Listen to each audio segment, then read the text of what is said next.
আলহামদুলিল্লাহ ওয়াসসালাতু ওয়াসসালামু আলা রাসূলিল্লাহ ওয়া আলা আলিহি ওয়া সাহবিহি ওয়া মান ওয়ালা আম্মা বা'দ। আউযু বিল্লাহি মিনাশ শাইতানির রাজীম। বিসমিল্লাহির রাহমানির রাহিম।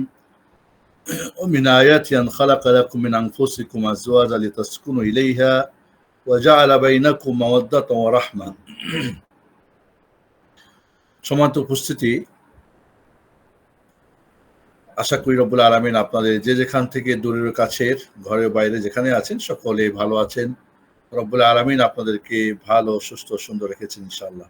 শারীরিক, মানসিক, অর্থনৈতিক, পারিবারিক, সামাজিক, দিন ও দুনিয়ার সবকিছু কল্যাণ ও মঙ্গলে আছেন দোয়া করি। আল্লাহ রব্বুল আলামিন আমাদেরকে সকলকে কল্যাণ ও মঙ্গল রাখুন ইনশাআল্লাহ। ফিকহুত তালাক, তালাক বিষয়ে আমাদের সঠিক জ্ঞান অর্জন করা একটা শরীয়তে অত্যন্ত গুরুত্বপূর্ণ বিষয়, যা প্রতিটি মানুষের জীবনে এসে থাকে বা সম্পৃক্ত রয়েছে। গত ক্লাসে আমরা বলেছিলাম যে বিবাহটা কেন, এটা অত্যন্ত একটা শক্ত বন্ধন। কোনো কারণেই, ছোট্ট একটা কোনো কারণে এটা নষ্ট হওয়ার কোনো সুযোগ নেই। বিবাহটা যদি আমাদের নির্বাচন নারী এবং পুরুষ, হাজবেন্ড এবং ওয়াইফের দিনের উপরে হয়, আখলাকের উপরে হয়, সেখানে ইস্তেখারা হয়, পরামর্শ এবং আল্লাহর সঙ্গে ইস্তেখারা করা হয়। উদ্দেশ্য আল্লাহকে ভয় করা, আল্লাহর দেওয়া যে প্রয়োজন চাহিদা হালাল ভাবে মেটানো, নতুন প্রজন্ম দুনিয়া আসবে যারা আল্লাহর বান্দা হবে, নবীর সঠিক উম্মত হবে। আর এই সম্পর্কটা ভালোবাসার সাথে এবং সুন্দর আচরণের সাথে, সবরের সাথে, ছোটখাটো ভুল ভ্রান্তিকে না দেখেও না দেখের ভান করা, এবং ভালো এবং মন্দ দুইটার, একজন নারীর ভালো এবং মন্দ, একজন স্বামীর এবং ভালো এবং মন্দ উভয় দিকগুলির কি করা, খেয়াল করা, কম্পেয়ার করা। বেশ কিছু পদক্ষেপের 10টি পদক্ষেপের কথা বলেছিলাম। এরপরে আমরা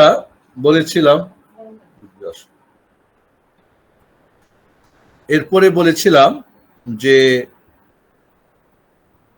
আল্লাহ রাব্বুল আলামিন এই তালাকের আহকামগুলি বলেছিলাম, 5টি হুকুম।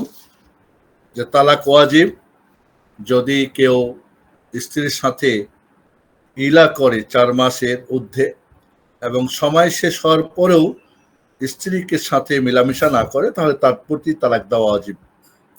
এইভাবে যদি দুইজন একজন স্ত্রীর পক্ষ থেকে একজন স্বামীর পক্ষ থেকে দুইজন বিচারক যদি বিচার ফায়সালা এই হয় যে দুইজনের সম্পর্ক ছিন্ন করতে হবে, এখন আর থাকার মতো না, তাহলে সেখানেও তালাকের বিষয়টা ওয়াজিব হয়ে যায়। তালাক মাকরুহ হয় অপ্রয়োজনে, কোনো প্রয়োজন নাই, আপনি তালাক দেবেন, অবশ্যই সেটা মাকরুহ।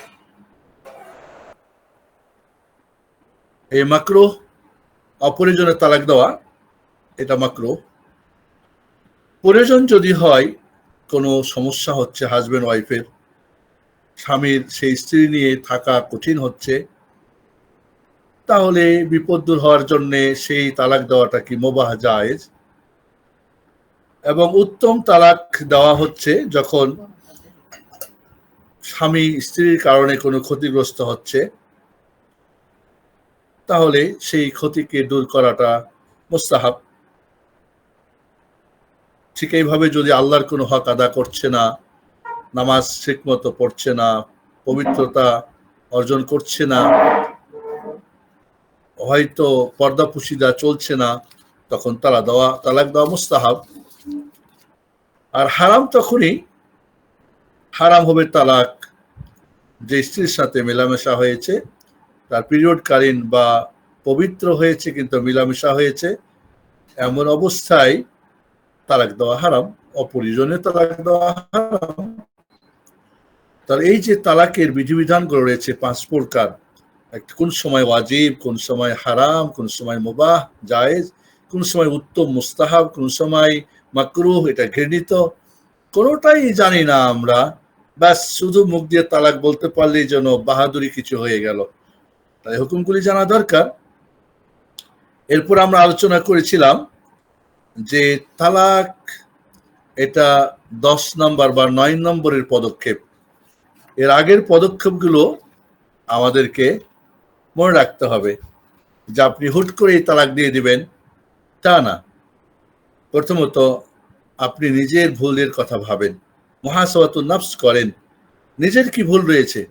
আপনার ওয়াইফ যে আপনার সঙ্গে খারাপ আচরণ করছে, সালাফে সালিহিনরা এমন ছিলেন, যখন দেখতেন যে তার স্ত্রী কথা শুনছে না, ছেলে মেয়েরা কথা শুনছে না, তার ঘোড়া ডানে বামে যায়, ডানে বললে বামে, বামে বললে ডানে যায়, তখন নিজের মুহাসাবাতুন নাফস করতেন।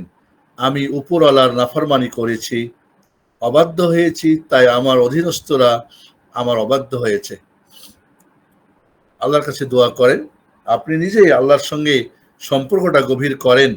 আসলিহ বাইনাকা ওয়া বাইনাল্লাহ, আপনা এবং আপনার মাঝের আল্লাহ এবং আপনার মাঝের সমস্যার সমাধান করেন, তাহলে আসলাহ আল্লাহ বাইনাকা ওয়া বাইনান নাস, তাহলে আপনার এবং মানুষের মাঝের সমস্যা, স্ত্রী এবং সাথে সমস্যা আল্লাহ সমাধান করে দিবেন। এটাই হলো নিয়ম। আপনি হয়তো তার সঙ্গে ভালো আচরণ করছেন না, ওয়াশিরহুন্না বিল মারুফ, উত্তম আচরণ করতে বলা হয়েছে। আপনি ভালোবাসা দিচ্ছেন না, ভালোবাসা বাড়িয়ে দেন বা উত্তম ব্যবহার করেন, দেখবেন হয়তো সমস্যার সমাধান হবে। 3 নম্বরে ইস্তাউসু বিন নিসাই খাইরা, উত্তম নসিহত করেন। আন-দীন আন-নাসিহা, কুলনা লিমান ইয়া রাসূলুল্লাহ, ক্বালা লিল্লাহি ওয়া লিরাসূল ওয়া লিল্লাহি ওয়া লিকিতাবিহি ওয়া লিরাসূলিহি ওয়া লিআইম্মাতিল মুসলিমিন ওয়া লিআম্মাতিহিম। নসিহা করতে হবে, তার কল্যাণ কামনা করতে হবে, উত্তম ওয়াজ করতে হবে। 4 নম্বর বলেছিলাম যে তাকে কথা বন্ধ করে দিতে হবে, 3 দিন জায়েজ আছে। অতিরিক্ত যদি মনে করে কথা বন্ধ করার কারণে স্ত্রী অবাধ্যতা থেকে ফিরে আসবে, সেটা বাড়াতে পারে। এইভাবে বিছানা আলাগ করে দেওয়া, মানে দুইজন দুই দিকে মুখ করে ঘুমানো। 5 নম্বরে বা 6 নম্বরে ছিল যে এরপরও যদি না হয়, ওয়াহজুরহুন্না ফিল মাদাজি ওয়াজরিবুহুন, তাহলে হালকা একটা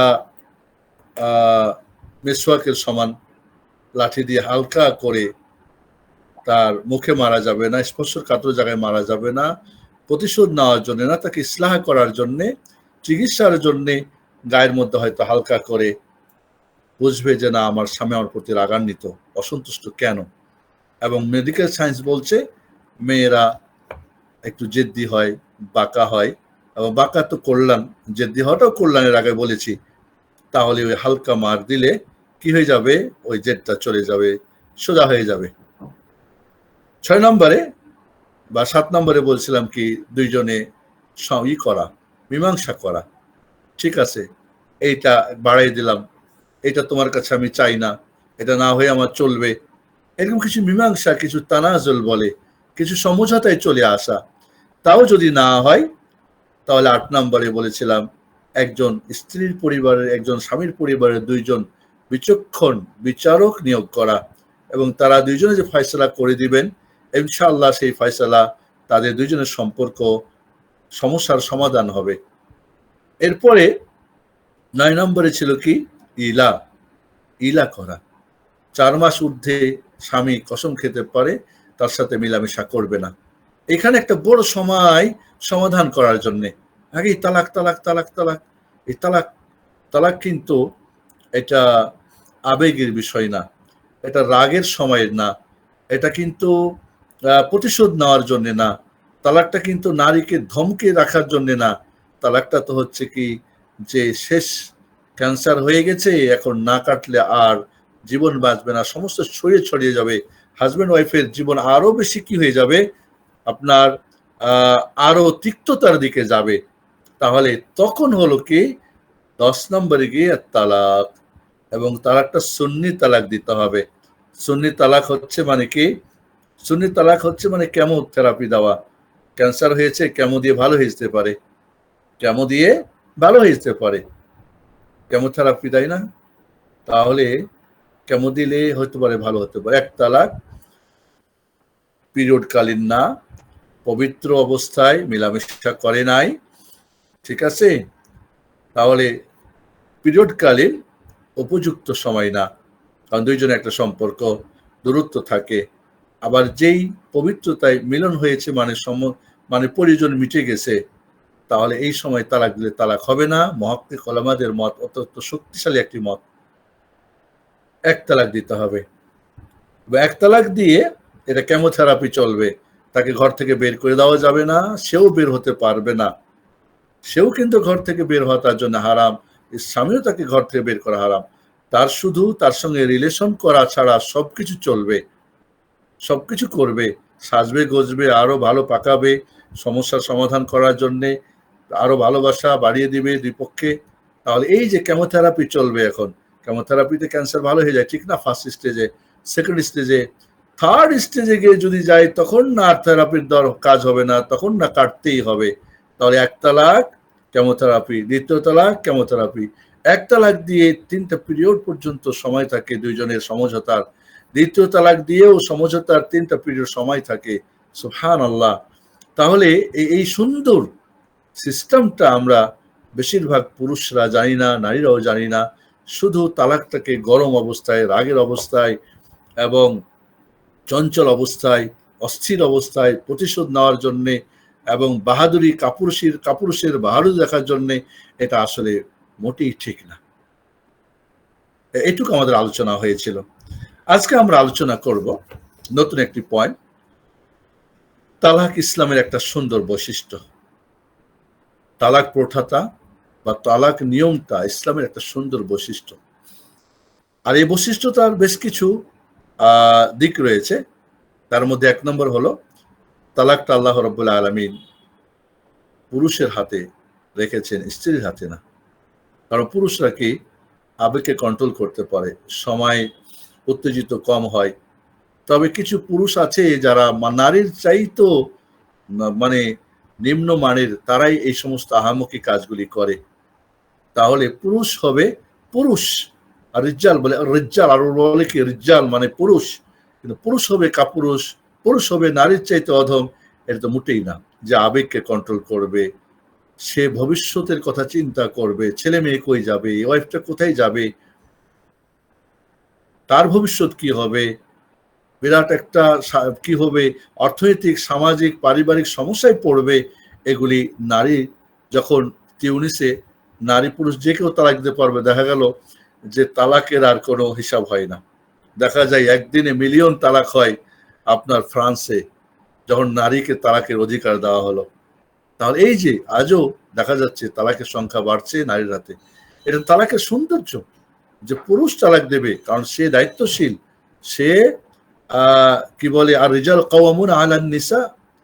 তাহলে কাওয়াম যে গাড়ি চালায়, সেই বুঝে গাড়ি কোথায় দাঁড়াতে হবে, কোথায় আসতে, আর কোথায় জোরে চালাতে হবে, আর কোথায় স্টিয়ারিং ডানে আর বামে ঘোরাতে হবে। যে গাড়ি চালায় না, যে যাত্রী, সে কি বুঝবে। 2 নম্বরে, তালাকের বিষয়টা অত্যন্ত সংকুচিত করা হয়েছে। এটা একটা সৌন্দর্য তালাকের, এর জন্য একটা সময় নির্ধারণ করা হয়েছে। তাহলে কন্যা ফি ইদ্দাতিহিন, ইদ্দতে তালাক দিতে হবে। আর ইদ্দত হচ্ছে কি, পবিত্র অবস্থায় এবং মিলামিশা হয় নাই, ছোট্ট একটা সময়, 1 মাসে একবারে যদি মিলামিশা হয়ে শেষ মাসটা শেষ, পিরিয়ড কালীন শেষ, তাহলে এই যে সংকুচিত করা হয়েছে। আবার সংখ্যা দেওয়া হয়েছে, একবারেই না, 1 বার দিয়ে 2 বার দিয়ে না হলে, তাহলে এদের একটা বলা হয় কি, এর সময় দেওয়া হয়েছে, ইদ্দত দেওয়া হয়েছে এবং আদাত সংখ্যা দেওয়া হয়েছে। এটা নিঃসন্দেহে তালাকের একটা সৌন্দর্য। 3 নম্বর যে কারণটা, যে কেউ যদি ঠাট্টা করে, তামাশা করে তালাক দেয়, তবু তালাক হয়ে যাবে তালাককে কন্ট্রোল করার জন্য। তাহলে যে ব্যক্তি তালাক নিয়ে খেল তামাশা করবে, তাকে কি ভয় প্রদর্শন করা হয়েছে, সালাতুন জিদ্দুন নাজিদ ওয়া হাজলুন নাজিদ, আর নিকাহ ওয়া তালাক ওয়া রাজআ ফি রিওয়া আল ইতকা। 3টা জিনিস সিরিয়াসলি বললেও সিরিয়াস, আনসিরিয়াসলি বললেও সিরিয়াস। একটা হলো বিবাহ, একটা তালাক, আর একটা কি, বিবাহ তালাক দেওয়ার পর ফিরিয়ে নেওয়া। বর্ণে আছে, কোন আজাদ করে দেওয়া গোলাম দাসীকে। তিরমিজি, আবু দাউদ এবং ইবনে মাজাহ হাদিসটি বর্ণনা করেছেন। শেখ আলবানী হাদিসটিকে সমস্ত মানে বর্ণনা সূত্র দিয়ে সহিহ হাসান বলেছেন। 4 নম্বরে তালাক দেওয়ার পরে ফিরিয়ে নেওয়ার সুযোগ রেখে দেওয়া হয়েছে। এটাও তালাকের একটা সৌন্দর্য। আপনি এক তালাক দেওয়া তালাক মাররাতান ফাইমসাকুম বিমারুফ আও তাসরিহুম বিইহসান, তাহলে তালাক দেওয়ার পরে ফিরিয়ে নেওয়া যায়, এটা একটা তালাকের সৌন্দর্য। ফেরায় নেওয়া যাবে না, এর কোনো সুযোগ নেই। 3 তালাক দিয়েছো। এছাড়াও 5 নাম্বার যে সৌন্দর্যটা, যে খুব সহজে ফিরিয়ে নেওয়া যাবে, সহজে ফিরে নেওয়া যাবে। তোমাকে ফেরত নিলাম বললেই হয়ে গেল, অথবা তার সাথে মিলামেশা করলেও হয়ে গেল, বা স্বামী স্ত্রীর যে সমস্ত আচরণ হয়, এই ধরনের আচরণগুলি করলে শাহওয়াতের সাথে, কামনা বাসনার সাথে ফিরিয়ে নেওয়া হলো, খুব সহজ। এবং এই সময় সে তাকে ভাগাতে পারবে না বাড়ি থেকে, সে ভেগেও যেতে পারবে না, যেতেও পারবে না। তালাকের একটি সৌন্দর্য যাতে ফিরিয়ে নিতে পারে। 6 নম্বর তালাকের সৌন্দর্য হচ্ছে কি, যে 6 নম্বরে যেটা, যে তালাকপ্রাপ্তা নারীকে স্বামীর ঘরে থাকা জরুরি। 6 নম্বরে চলে আসছে। 6 নম্বরে যেটা, লা তুখরিজুহুন্না মিন বুয়ুতিহিন্না ওয়ালা ইয়াখরুজনা, তোমরা তাদেরকে তোমাদের বাড়ি থেকে বের করে দিবে না, তারাও বের হয়ে যাবে না। এটা তালাকের একটা সুন্দর বৈশিষ্ট্য, যে তালাকের পরেও, 1 তালাকের পরে, 2 তালাকের পরে 3 পিরিয়ড পর্যন্ত থাকতে পারবে এবং ফিরিয়ে নেওয়ার সুযোগ থাকবে, যেটা আগে বলেছি, এবং সহজে। 7 নম্বরে হলো যে তালাকের যে কোনো অবস্থায় তালাক দিলে যেমন তালাক হবে না, যে কেউ তালাক দিলে তালাক হবে না। এর আগে বলেছি তালাকের জন্য নির্দিষ্ট সময় এবং সংখ্যা একটা বৈশিষ্ট্য। আর একটা কি, যে কেউ তালাক দিলে তালাক হবে না, যেটা আমাদের পরে আসবে। যে কেউ তালাক দিলে তালাক হবে না। পাগল তালাক দিলে তালাক হবে, বাধ্য করে দিলে তালাক হবে, খুবই কঠিন রাগান্বিত অবস্থায়, এটা আমাদের পরে একটা পয়েন্ট আসবে। তাহলে সবার তালাক হবে না। তালাকের জন্যে, যিনি তালাকদাতা হাজবেন্ডের জন্য শর্ত আছে, যাকে তালাক দেওয়া হবে নারী, তার জন্য শর্ত রয়েছে। আবার যে শব্দগুলি ব্যবহার করবে তারও জন্য শর্ত আছে, সেটা আমরা একটু পরেই সেই পয়েন্টে যাচ্ছি। তাহলে তালাকটা যে কেউ, যে কোনো স্বামী তালাক দিলে যে কোনো অবস্থাতেই হয়ে যাবে তা কিন্তু হবে না, যেটা আমরা কিছুক্ষণ পরে আলোচনা করবো ইনশাআল্লাহ। এছাড়াও 8 নম্বর হলো যে শুধু স্বামী তালাক দিবে, স্ত্রীর কোনো সুযোগ নাই। স্ত্রীরও কিন্তু সুযোগ রয়েছে। স্ত্রী স্বামীর সাথে শর্ত করতে পারে বিবাহের সময়, বিবাহের পরে, তুমি আমার যদি হক না আদা করো, তুমি না করো এটা ওটা সেই, তাহলে আমি তালাক নিয়ে যেতে পারবো। এবং স্বামী যদি সম্মতি দেয়, তালাক হুইজ যেটাকে বলে, স্ত্রী স্বামীর হক স্ত্রীকে সপোর্ট করে দেয় যে হ্যাঁ তুমি তালাক নিয়ে যেতে পারবে, তাহলে সেটাও তো পদ্ধতি আছে। তাহলে স্ত্রীও তালাক দিয়ে বা নিয়ে যাওয়ার সুযোগ রয়েছে। এছাড়াও ফাসকুন নিকাহ, কি খোলা তালাক, যেটা স্ত্রী স্বামীকে প্রস্তাব দিবে যে আমি তোমার সাথে সম্পর্ক আমার ভালো হচ্ছে না, টিকছে না, আমার ভালো লাগছে না, তোমার খিলকি বা খলুকি, তোমার শারীরিক বর্ণার কারণে, তোমার শারীরিক যে অবয়ব আমার পছন্দ না, বা তোমার চারিত্রিক অবয়ব পছন্দ না, আমি তোমার লেনদেন নিয়ে আমাকে ছেড়ে দাও, খালা তালাক করেও যেতে পারে। এছাড়াও স্ত্রী ফাসকুন নিকাহ করতে পারে। স্বামী হয়তো তাফবিজের তাকে সুযোগ দেয় নাই, তালাক দিয়ে অধিকার দেয় নাই, খোলাতেও রাজি না, তাহলে সে জাজ সাহেবের কাছে যাবে। জাজ যাচাই বাছাই করে দেখবে, সত্যি যদি সে মাজলুমা হয় তাহলে তার বিবাহ বিচ্ছেদ করে দিবেন, সেটাও সুযোগ রয়েছে। কাজে নারীর সুযোগ নাই এমন কথা না, সুযোগ রয়েছে। তাহলে এছাড়াও 9 নম্বরে, কোনো প্রয়োজন ছাড়া স্ত্রী তালাক চাওয়াটাও হারাম। কোন স্ত্রী যদি কোনো কারণ ছাড়া তার স্বামীর কাছে তালাক চায়, তাহলে জান্নাতের সে সুগন্ধিও পাবে না। এবং 10 নম্বরে হলো যে কোন স্ত্রী, কোন স্বামীর যদি 2 জন স্ত্রী থাকে বা একাধিক স্ত্রী থাকে, সেক্ষেত্রে স্ত্রী স্বামীকে বাধ্য করতে পারবে না তোমার পরের স্ত্রীকে তালাক দাও বা আগের স্ত্রীকে তালাক দাও। সাধারণত দেখা যায় যারা দ্বিতীয় বিয়ে করে, এই আহাম্মক গুলো বেশিরভাগ দেখা যায়। আহমক এই জন্য বলছি যে তারা আসলে ইনসাফ করতে পারে না। ইসলাম একমাত্র শরিয়া যেখানে একাধিক বিয়েকে হারামও করেছে। ইসলামে একাধিক বিয়ে হারামও আছে, অন্য কোনো ধর্মে কিন্তু একাধিক বিয়েকে হারাম করা হয় নাই। ফাইন খিফতু আল্লাহ তাআদিলু ফাওয়াহিদা, ইনসাফ করতে না পারলে একজনই তার জন্য, একাধিক তার জন্য হারাম হারাম হারাম। তাহলে ইসলাম তার জন্য হারামও করছে একাধিক বিয়ে। এখানে যে পয়েন্টটা বলছিলাম, যে কোনো একজন স্বামীর যদি একাধিক পরিবার থাকে, স্ত্রী থাকে, সেক্ষেত্রে একজন স্ত্রী আরেকজন স্ত্রীকে তালাক দিতে স্বামীকে বলতে পারবে না, হারাম তার জন্য, জায়েজ নেই।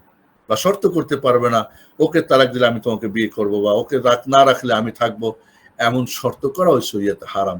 তালাকের বিষয়টা আসলে আমরা শুধু একটাই জানি, একসাথে 3 তালাক দেয় বেশিরভাগ কাপুরুষরা রাগান্বিত অবস্থায়, প্রতিশোধ নেওয়ার জন্যে, হুমকি ধুমকি দেওয়ার জন্যে। তালাকের কোনো নিয়ম জানে না, একসাথে 3 তালাক মেরে দেয়। আর এগুলোর কারণেই আমরা তালাকটাকে ভয় পাই। আসলে তালাক কিন্তু শরীয়তের 10 নম্বরের মানে স্টেপ, যেটা আমরা আগে আলোচনা করেছি। এবং তালাকটা কেন স্বামীর হাতে দেওয়া হয়েছে তারও কিছু কি বলে, তালাকের কিছু বৈশিষ্ট্যের কথা আমরা বলেছি। যে তালাকটা এখানে আমাদের পয়েন্টটা মূলত ছিল মধ্যখানে আমরা একটু করছিলাম, মিস করে ফেলেছিলাম, যে তালাক এর কিছু সুন্দর বৈশিষ্ট্য, তালাক কিছু এর সুন্দর বৈশিষ্ট্যের কথা আমরা বলেছিলাম। এছাড়াও স্বামীরা তালাক দিবে, স্ত্রী তালাক দিবে না কেন, সেই পয়েন্টটাও কিছু এসেছে। তারপরও এই পয়েন্টটা মনে হয় আমরা আরেকটু ব্যাখ্যা করি। চলুন। পুরুষের হাতে তালাকের অধিকার, স্বামীর হাতে, স্ত্রীর হাতে কেন না? প্রথমত মনে রাখতে হবে যে বিয়ে করে কে? বিয়ে তো করে হাজবেন্ড। তো যে বন্ধন দেয় সেই তো বন্ধন খোলার অধিকার রাখবে। স্ত্রী তার বন্ধন দেয় না। বন্ধন যেটা, আব্দ যেটা, আর কিন্তু স্বামীর পক্ষ থেকে হয়। বিবাহ করে স্বামী, সে মোহরানা দেয়, সে অলিমা করে, সে বাড়িঘর বানায়, সে সোনা দানা দেয়, ফার্নিচার দেয়, অনেক কিছু তার জন্য, শাড়ি আর কত কিছু খরচ করে। তার ইনসাফ তো এটাই যে একজন স্বামী যে স্ত্রীকে বিয়ে করেছে, বন্ধন যে করেছে, সেই তো বন্ধন ছিন্ন করার অধিকার রাখবে। এটাই হলো কি ইনসাফ। 2 নম্বরে, যেহেতু স্বামী হচ্ছে কি, যে পয়েন্ট আলোচনা হয়ে গেছে আমাদের, যেটা পয়েন্ট কিছুটা কাছাকাছি, যে আরিজাল কওয়ামুনা আলান নিসা, সূরা নিসার 34 নম্বর আয়াত। তারাই তো হচ্ছে কাওয়াম।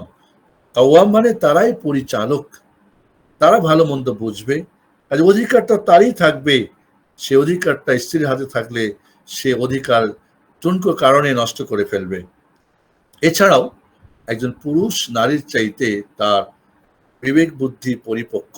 নারীদেরকে অর্ধেক জ্ঞানের কথা রাসূল বলেছেন। তবে ওই সমস্ত পুরুষ না যাদের জ্ঞান বুদ্ধি না।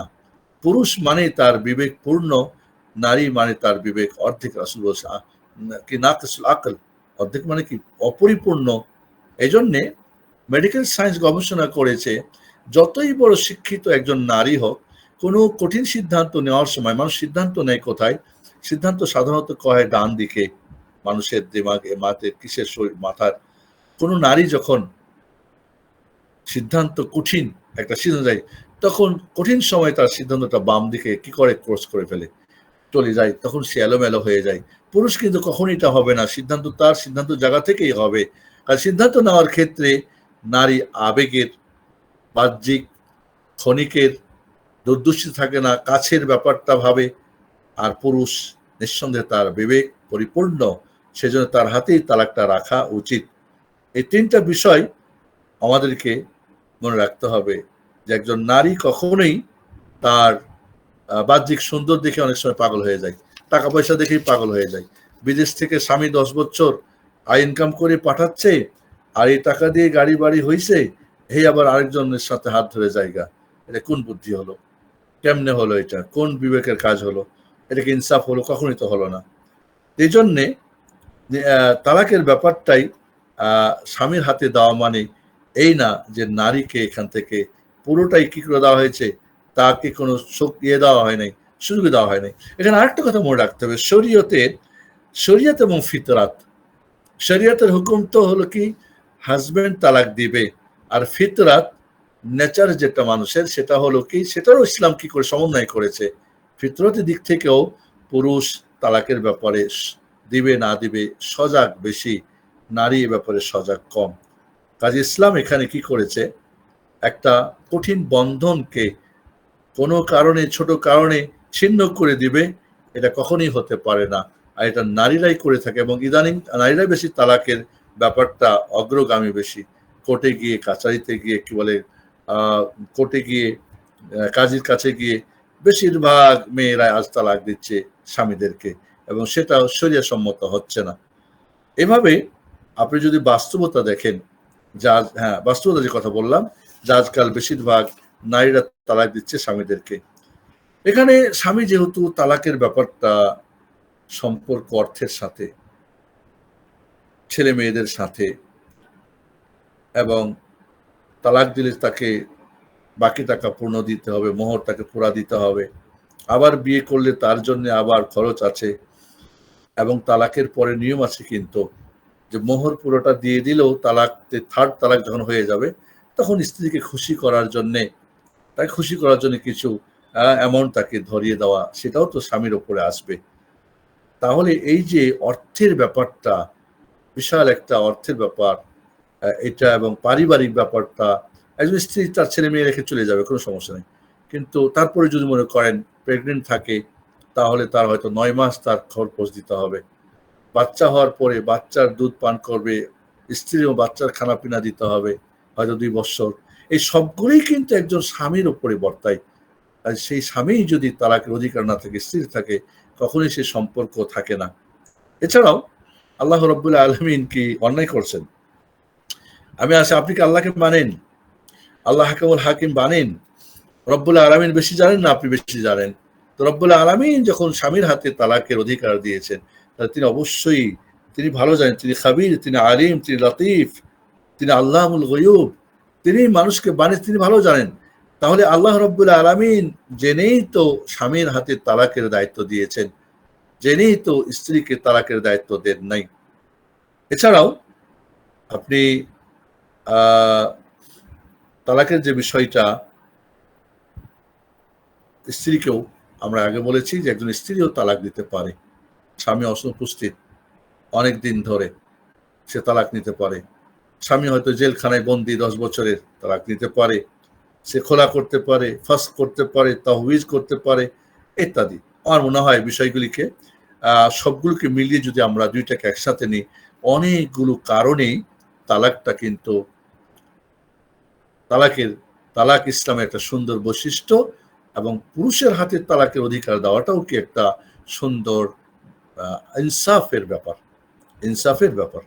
আবার বলবো, স্বামী স্ত্রীর বন্ধন হয় দুইজন ভালোবাসা, আন্তরিকতা, প্রেম প্রীতি নিয়ে তারা বসবাস করবে, তাদের সুখী জীবন সুন্দর, তাদের নৌকাটি চলবে। কিন্তু সেটা মজাক করে, আর ঝগড়া করে, আর রাগান্বিত অবস্থায়, আর স্ত্রীকে ধমকি দেওয়ার জন্যে বা কাবু রাখার জন্য তালাক নয়, এটা আমাদের মনে রাখতে হবে। তাহলে আমরা এখান থেকে বুঝতে পারলাম বন্ধুরা, যে তালাকটা আসলে খেল তামাশা না। তালাকটা একটা, আমরা যেমন ভাবি যে, আমার মনে হয় মানে ঠান্ডা মাথায় তালাক শতকরা একটাও হয় কিনা আমি জানি না, শুনি না, দেখি না, হতে পারে।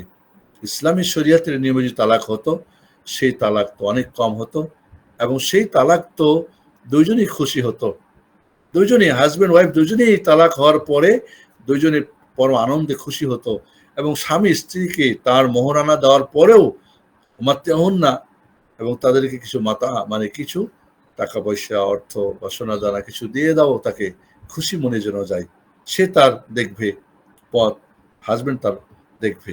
এখন আমরা আসব যে পয়েন্টটা অত্যন্ত গুরুত্বপূর্ণ, ইসলামের তালাককে বৈধকরণ কেন করা হয়েছে, এর মধ্যে হিকমত কি, কেন ইসলামে তালাককে বৈধকরণ করা হয়েছে।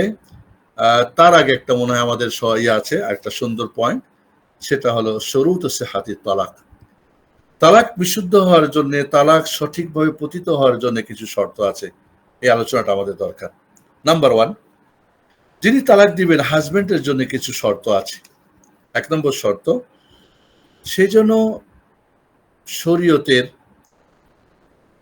সঠিক পন্থায় বৈবাহিক সূত্রের স্বামী হয়, কোনো হারাম পন্থায় না, বাতিল পন্থায় না, তাই তার বিবাহটা যে হয়েছে সহিভাবে হয়েছে, শরীয়ত অনুযায়ী হয়েছে, এমন স্বামী হওয়া। শরীয়ত সম্মত স্বামী না, তাহলে তালাকটাই বা কেমন হবে, মোতাবিয়ে হয়েছে বা শর্ত তার পূরণ নেই। 2 নম্বর শর্ত হলো হাজবেন্ডকে সাবালক হতে হবে, নাবালক স্বামী তালাক দিলে তালাক হবে না, এটাই হলো সঠিক মত। 3 নম্বরে বিবেক থাকতে হবে। পাগল অবস্থায় তালাক দিয়েছে, নেশা অবস্থায় তালাক দিয়েছে, বাধ্য হয়ে ইত্যাদি ইত্যাদি, তার বিবেক কাজ করছে না, তাহলে তার তালাক হবে না। 4 নম্বর শর্ত হচ্ছে যে স্বেচ্ছায়, ইচ্ছা করে, তালাকের নিয়তে এবং স্বেচ্ছায় সে তালাক দিবে, তাকে বাধ্য করে বা অনিচ্ছা করে তো কিছু বলবে তা না, সেজন্য ইচ্ছা করে তালাকটা দেয়। তাহলে এই 4টা শর্ত হাজবেন্ডের জন্য। বৈধ স্বামী, সাবালক হতে হবে, বিবেক সম্পন্ন হতে হবে এবং তার নিজ ইচ্ছায় স্বেচ্ছায় জেনে বুঝে দিতে হবে এই তালাকটা। 2 নম্বর শর্ত হচ্ছে যেই নারীকে তালাক দেওয়া হবে, মোতাল্লাকা, তার শর্ত, সেখানেও শর্ত যে সে তার বৈধ স্ত্রী হতে হবে। অবৈধ কোনো স্ত্রীকে তালাক দেবে, বিবাহের আগেই তালাক দিয়ে দিবে, বলবে যদি অমুককে বিয়ে করি তাহলে সে তালাক, তাহলে সেটা বাতিল শর্ত হবে না। আমি তোমাকে বিয়ে করলে তুমি তালাক হয়ে যাবে, না, হবে না। এবং অথবা হয়তো অবৈধভাবে তাদের সম্পর্ক গড়ে উঠেছে, এমন বলবে তালাক তালাক, তো তোমার স্ত্রী তো না, তালাক হবে কোত্থেকে? তাহলে বৈধ সম্পর্কের মাধ্যমে স্ত্রী এটা সাব্যস্ত হতে হবে। 2 নম্বর শর্ত হচ্ছে যে নির্দিষ্ট করতে হবে, সেটা ইশারা করে হোক, সেটা তার গুণ বর্ণনা করে হোক বা নিয়ত করে হোক। হয়তো একজনের একাধিক স্ত্রী আছে, কাকে তালাক তালাক তালাক, কাকে তালাক দিল নাম বলতে হবে, অথবা তার গুণ বর্ণনা করতে হবে, অথবা নিয়ত করতে হবে যে হ্যাঁ অমুককে আমি তালাক দিলাম। তাহলে নির্দিষ্ট না করলে ওই হাওয়ার মধ্যে তালাক মারলে তো তালাক হবে না, যাকে তালাক দিচ্ছে তাকে নির্দিষ্ট করেই তালাক দিতে হবে। এই 2টা শর্ত হচ্ছে যে স্ত্রীর জন্য। 3 নম্বরের শর্ত হচ্ছে শব্দ, যে কোনো শব্দ বললে তালাক হবে তা না, কারণ তালাকের শব্দগুলিকে 2 ভাগে ভাগ করা হয়েছে। একটা হলো কি সরিহ, সুস্পষ্ট তালাক শব্দ যেটা, বা ফারাক, জুদা করে দিলাম, বা তাসরি, তোমাকে আমার থেকে তোমাকে মুক্ত করে দিলাম। 3টা শব্দই কোরআনে ব্যবহার হয়েছে, তালাক, ফারাক এবং তাসরিহ, যেটা মানে তোমাকে আমার পক্ষ থেকে মুক্ত করে দিলাম। তাহলে শব্দটা স্পষ্ট শব্দ হতে হবে। তালাক শব্দ যদি হয়, নিয়ত করুক আর না করুক তালাক হয়ে যাবে। এছাড়া তালাক যদি কিতা লিখে হয় এবং ইশারা করে হয়, তাহলে সেখানে কিন্তু নিয়ত থাকতে হবে। লিখার সাথে নিয়ত না থাকে তাহলে তালাক হবে না। ইশারা করছে, নিয়ত করে নাই, তালাক হবে না। বাট শব্দ যদি হয় তখন তালাক হবে। তাহলে শব্দটা কোন শব্দ? এছাড়াও যদি মুআল্লাক তালাক হয়, ঝুলন্ত তালাক, শর্ত সাপেক্ষ তালাক হয়, তাহলে সেটা কি কসমি, কসম দিয়ে, কসম সেটা ভেবেছে, না সেটা কি কোনো শর্ত করেছে, সেটা হয়তো শর্তটা কোনো সময়ের সঙ্গে করেছে, জামানের সাথে করেছে। তো এইগুলি ইনশাল্লাহ আমরা তালাকের শব্দ নিয়ে আমরা আলোচনা করব। তাহলে তালাক শব্দ মানে তালাক বললেই বা হবে না, কি বলে, যদি কেনায়া হয় বা স্পষ্ট হয় তখন নিয়ত শর্ত, নিয়ত শর্ত। ঝুলন্ত যদি হয়, মুআল্লাক তালাক হয়, সেখানেও কিছু শর্ত শরাত রয়েছে। কাজেই শর্ত না মেনে আমরা তালাক হয়ে যাবে এমনটা না, বলেছে বাস তালাক। এই জন্য সঠিক মতে যদি শর্ত তালাক হয় তাহলে নিয়ত, কেনায়া হয় তাহলে নিয়ত শর্ত, এটাই সঠিক মত। যদি আরেকটা মত আসে না নিয়ত শর্ত না, তাহলে এই যে আপনার তাহলে শর্ত যিনি তালাক দেবেন হাজবেন্ডের জন্য, শর্ত যাকে তালাক দেবে ওয়াইফের জন্য, শর্ত শব্দের জন্য। তাহলে আপনি এই শর্ত মানবেন না, শুধু বলছে আর হুজুর বলছে 3 তালাক হয়ে গেছে, তাও এখন হেল্লা বিয়ে দাও, এটা মোটেই ঠিক না। এই জন্য প্রিয় ভাই বোনেরা, তালাকের বিষয়টা আসলে অত্যন্ত গুরুত্বপূর্ণ। এ সমস্ত বিস্তারিত আমরা না জানার কারণে বাস দেখা যাচ্ছে যে আমরা তালাক তালাক বা তালাক বললে কিভাবে বলেছে এমন হতে পারে।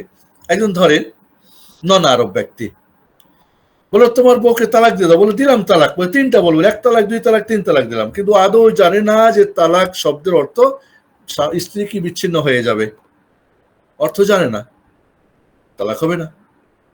এমন যদি হয় যে তালাক মনে করে, কারণ সমাজে দেখেছি তার বাপদাদারা, চাচারা, ভাইয়েরা তালাক দিয়ে দিয়ে বউকে ধমকায় রাখে।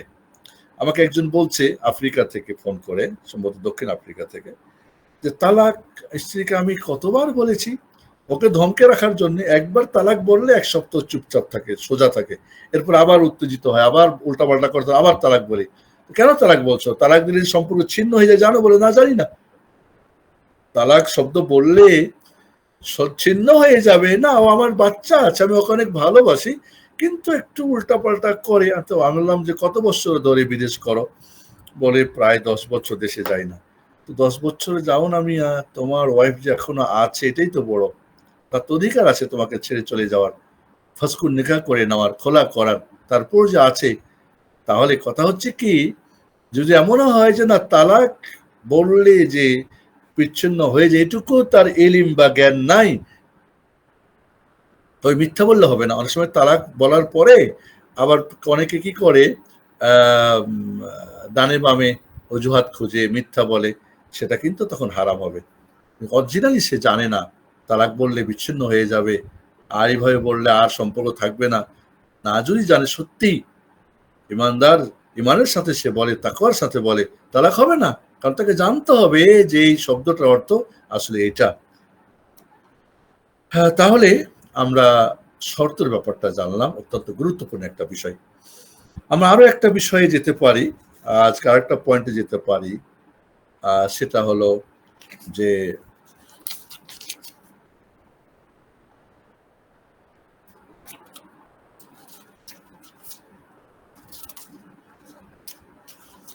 হ্যাঁ, গুরুত্বপূর্ণ একটা আমাদের তালাকের বিষয়, সেটা হলো কোন কোন অবস্থায় তালাক হবে না, আর কোন স্বামীরা তালাক দিলে তালাক হবে না, সেটা কিন্তু আমাদের জানা দরকার। তাহলে আমরা চলি যে কোন অবস্থায় তালাক দিলে তালাক হবে না। হাইজ অবস্থায়, পিরিয়ডকালীন যদি তালাক দেয় তালাক হবে না। এটা অত্যন্ত স্ট্রং একটা মত, যদিও এর বিপরীত মত রয়েছে। আর আল্লাহ রাব্বুল বলছেন ওয়াতাল্লিকুহুন্না ফি ইদ্দাতিহিন, ইয়া আইয়ুহান নবী ইযা তাল্লাকতুন নিসা ফাতাল্লিকুহুন্না ফি ইদ্দাতিহিন। তার ইদ্দতে তালাক দিতে হবে। ইদ্দত কি? যখন তালাকটা গ্রহণ করার, পতিত হওয়ার উপযুক্ত সময় হবে।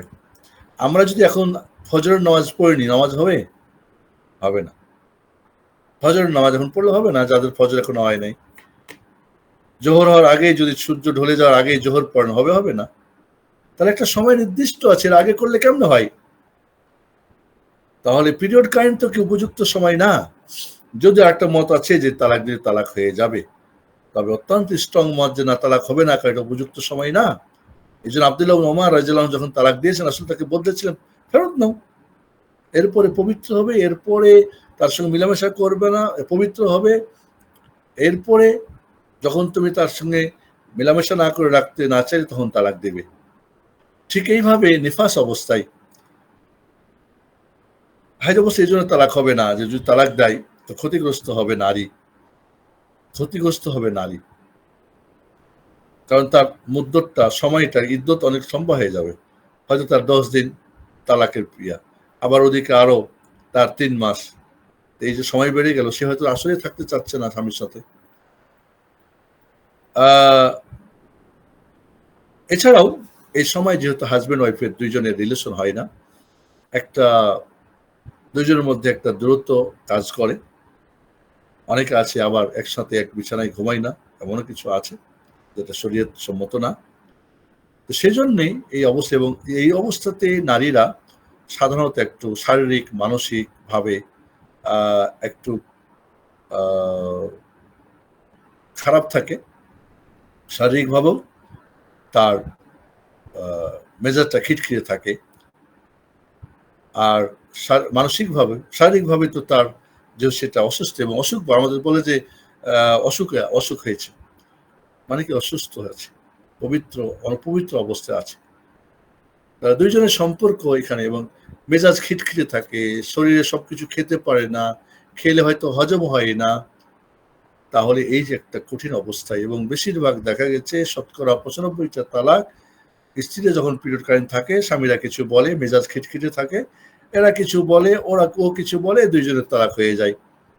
এই জন্য শারীরিক এবং মানসিক পরিস্থিতিটা যেন ভারসাম্যহীন থাকে, তাহলে সেটা কিভাবে উপযুক্ত হয় তালাকের জন্য। এছাড়া নিফাস, বাচ্চা হয়েছে, এখন বাচ্চা হওয়ার পরে প্রসবোত্তর যে সমস্ত পিরিয়ডটা চলে, এটা লম্বা একটা সময়, হয়তো ঊর্ধ্বে 40 দিনের কথা আছে। সন্তান হয়েছে, সন্তান হওয়া পেটে থাকার সময় তো একটা মানুষ শারীরিক অবস্থা সমস্যা, তারপরে কি বলে জন্মের সময় হয়তো সিজার করে বা নর্মালে হলে অনেক কষ্ট, এরপরে হয়তো তার পিরিয়ড চলতেছে, সেখানে হাজব্যান্ড ওয়াইফের রিলেশন হচ্ছে না, সে অবস্থায় তার শারীরিক এবং মানসিক অবস্থাটা কিনা ভারসাম্যহীন, তার এই অবস্থাতে তালাক হবে না। কিন্তু দেখা যায় এই অবস্থাতেও তালাক দিচ্ছে মানুষ। 3 নম্বর, যেই পবিত্র অবস্থায় মেলামেশা হয়েছে একবার, তাহলে আর তালাক ওই সময় আর চলবে না। আবার পিরিয়ড হবে, পবিত্র হবে, তাহলে চাইবে না, তখন তালাক দিবে। কারণ কি, এই সময় হয়তো দুইজনের প্রয়োজন হয়তো মিটে গেছে, এই সময় হয়তো স্বামী আর প্রয়োজন মনে করছে না, তাই তার প্রতি ক্ষুব্ধ, বা তার তার উপরে তার যে একটা আকর্ষণ বিকর্ষণ দুইজনের হচ্ছে না, তাই অবস্থায় যদি তালাক দেয়, সেই তালাকও হবে না। কারণ এটা ইদ্যত না, এটা উপযুক্ত সময় না। উপযুক্ত সময় তালাকের পবিত্র অবস্থায় রিলেশন হয় নাই তখন, অথবা গর্ভবতী অবস্থায়। কারণ গর্ভবতী অবস্থায় তালাক মানে কি, হাজবেন্ড চাইবে আমার তো সন্তান, এবং স্বাভাবিকভাবে যখন গর্ভবতী থাকে নারীরা, তখন হাজবেন্ড তাকে বেশি ভালোবাসে, এবং এই দুই অবস্থায় তাকে ভালোবাসতে হয় বেশি, পিরিয়ডকালীন এবং গর্ভাবস্থায় তাকে বেশি ভালোবাসতে হয়, কারণ তার শারীরিক মানসিক অবস্থা ভারসাম্যহীন হয়ে থাকে। আর তখনই এই ঝামেলাগুলি করে থাকে কিছু বোকা নির্বোধ নারীরা এবং কিছু নির্বোধ পুরুষরা, আহাম্মক পুরুষরা। তাহলে এই যে যখন সন্তান গর্ভে থাকে, নারীও মনে করে না বাচ্চা যখন হচ্ছে আর এত কিছু কি, মেনেই নি, সবর করি। হাজবেন্ডও মনে করে, কারণ যদি হয় তাহলে হয়তো তার খাওয়া পিনা, বাচ্চার ইত্যাদি লালন পালন সব টাকা দিতে হবে, তো এবং ভবিষ্যতের কথা চিন্তা করে। দেখা যায় যে যখনই কোনো নারীর, এই জন্য আজকাল দেখা যায় যে এই যে বিবাহের পরে 2-3 বছর সন্তান নিচ্ছে না, চাকরি বাকরির জন্য, লেখাপড়ার জন্য, এখানে নারীরা উচ্ছৃঙ্খল হয়ে যায়। শারীরিকভাবে বাচ্চা হওয়ার অক্ষম অনেকেরই কি, আর বাচ্চা হয় না, কোনো হয়তো কোনো পথ অবলম্বন করে, কোনো পিল খায়, কোনো ইঞ্জেকশন নেয়, ফলে দেখা যায় কেউ ফ্যাট হয়, কেউ আর পাতলা হয়, খিনখিটে হয়, বাচ্চা হওয়ার যে উপযুক্ততা সেটা নষ্ট হয়ে যায়। আর এক 2 নম্বরে হয় কি, যেহেতু ছেলে মেয়ে হয় নাই, তখন সে মনে করে আমি তো মুক্ত, না তোমার ঘর করবো না, সংসার করবো না, তালাক দিয়ে দাও, থাকবো না। আর স্বামীও মনে করে, কারণ বাচ্চা কাচ্চা হয়ে যাওয়াটা একটা কিন্তু ভবিষ্যৎ, মানে দুইজনের সম্পর্কটা গভীর হওয়া এবং একটু চিন্তা ভাবনা করে সামনে আগা, সেই পথটাও আজকাল বন্ধ হয়, যার ফলে এই তালাকের সংখ্যাটাও কিন্তু বেড়ে যাচ্ছে। এটা একটা কারণ। তালাকের কারণগুলো আমরা পরে আলোচনা করবো ইনশাআল্লাহ। 4 নম্বর হচ্ছে, যদি একই সঙ্গে 3টি তালাক দেয়, তাহলে 3 তালাক হবে না। 3 তালাক একসাথে দিলে 3 তালাক হবে না, বরং সঠিক মতে সেটা একটাই তালাক হবে। তবে একটা অবস্থায় 3 তালাক দিলে 3 তালাক হয়ে যাবে, যদি ইসলামী রাষ্ট্রের রাষ্ট্রপতি বা আমির মুমিনিন বা ইমাম, তিনি যদি আইন জারি করেন তালাককে কন্ট্রোল করার জন্য, যেমন ওমর রাদিয়াল্লাহু তাআলা আনহু করেছিলেন। 3 তালাক দিয়ে 3 তালাক, এরপর আর তালাক নাই, শুধু তালাক আর তালাক, বিচারালয়ে শুধু তালাকের ঝামেলা। ওমর ফারুক রাদিয়াল্লাহু আনহু তিনি সাহাবায়ে কেরামদেরকে নিয়ে মাজলিসে শুরাতে বললেন, 3 তালাক দিয়ে 3 তালাক, এটা যদি আমরা কোর্ট থেকে ফয়সালা করি তাহলে কেমন হয়, তাহলে আর তালাক হবে না। তাই করা হয় এবং তালাকটা বন্ধ হয়ে গেল। এখনো যদি কোনো ইসলামী সরকার এই অধিক হারের তালাক যে হচ্ছে, এটা একসাথে 3 তালাক দিয়ে 3 তালাকই হয়ে যাবে, এই আইন জারি করতে যায়, তাহলে ওই অবস্থায় শুধু 3 তালাক, একসাথে 3 তালাক হবে।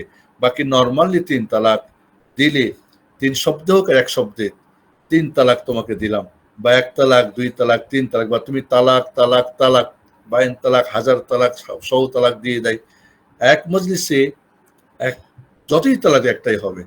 একটা গ্লাসে আপনি পানি ভর্তি করবেন, এরপরে যত পানি দিবেন ওই পানি তো ওই একটাই ভর্তি গ্লাস থাকবে, বাকি সব তো পড়ে যাবে। এই বিষয়টা নিয়ে আমরা ইনশাআল্লাহ আলোচনা করব, কারণ আমরা জানি যে এটা কি ইজমা হয়ে গেছে, ওলামাদের ইজমা হয়েছে, সাহাবায়ে কেরামদের 3 তালাক দিলে একসাথে 3 তালাক হয়ে যাবে।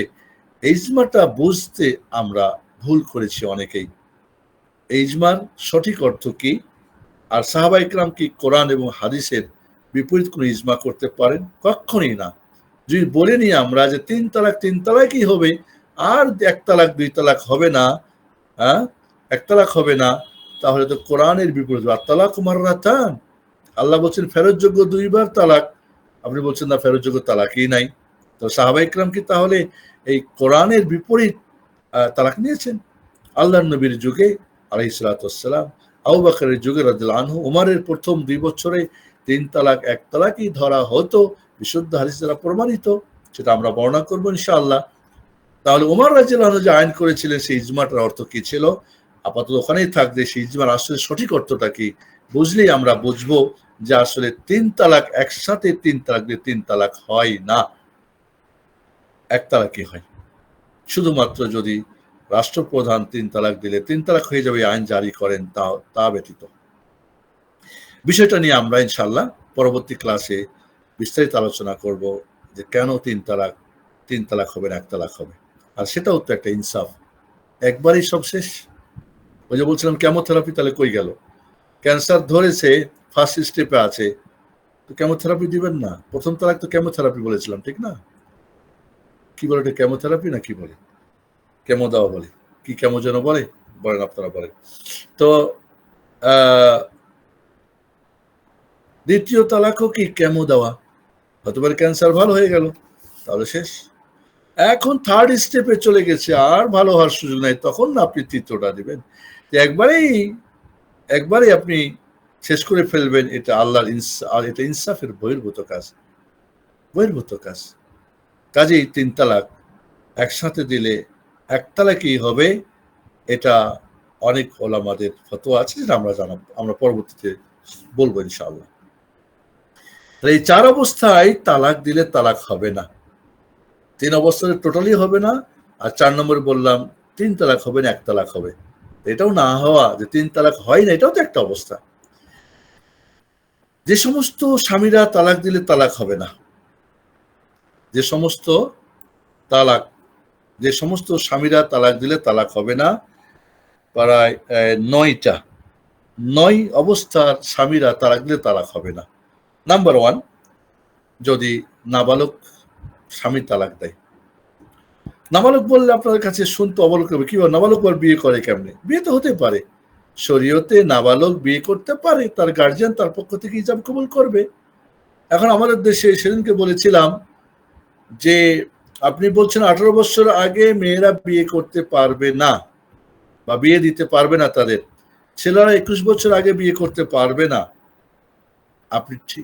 আপনি এটা শরিয়া বিরোধী আইন করেছেন, সম্পূর্ণ শরিয়া বিরোধী এবং নেচার বিরোধী, তবিয়ত বিরোধী, অর্গানিক বিরোধী। আপনি এটা কি করেছেন, ফয়সালা দিয়েছেন। ঠিক আছে, তা আপনি কেন বলছেন না যে কি বলছো এটাকে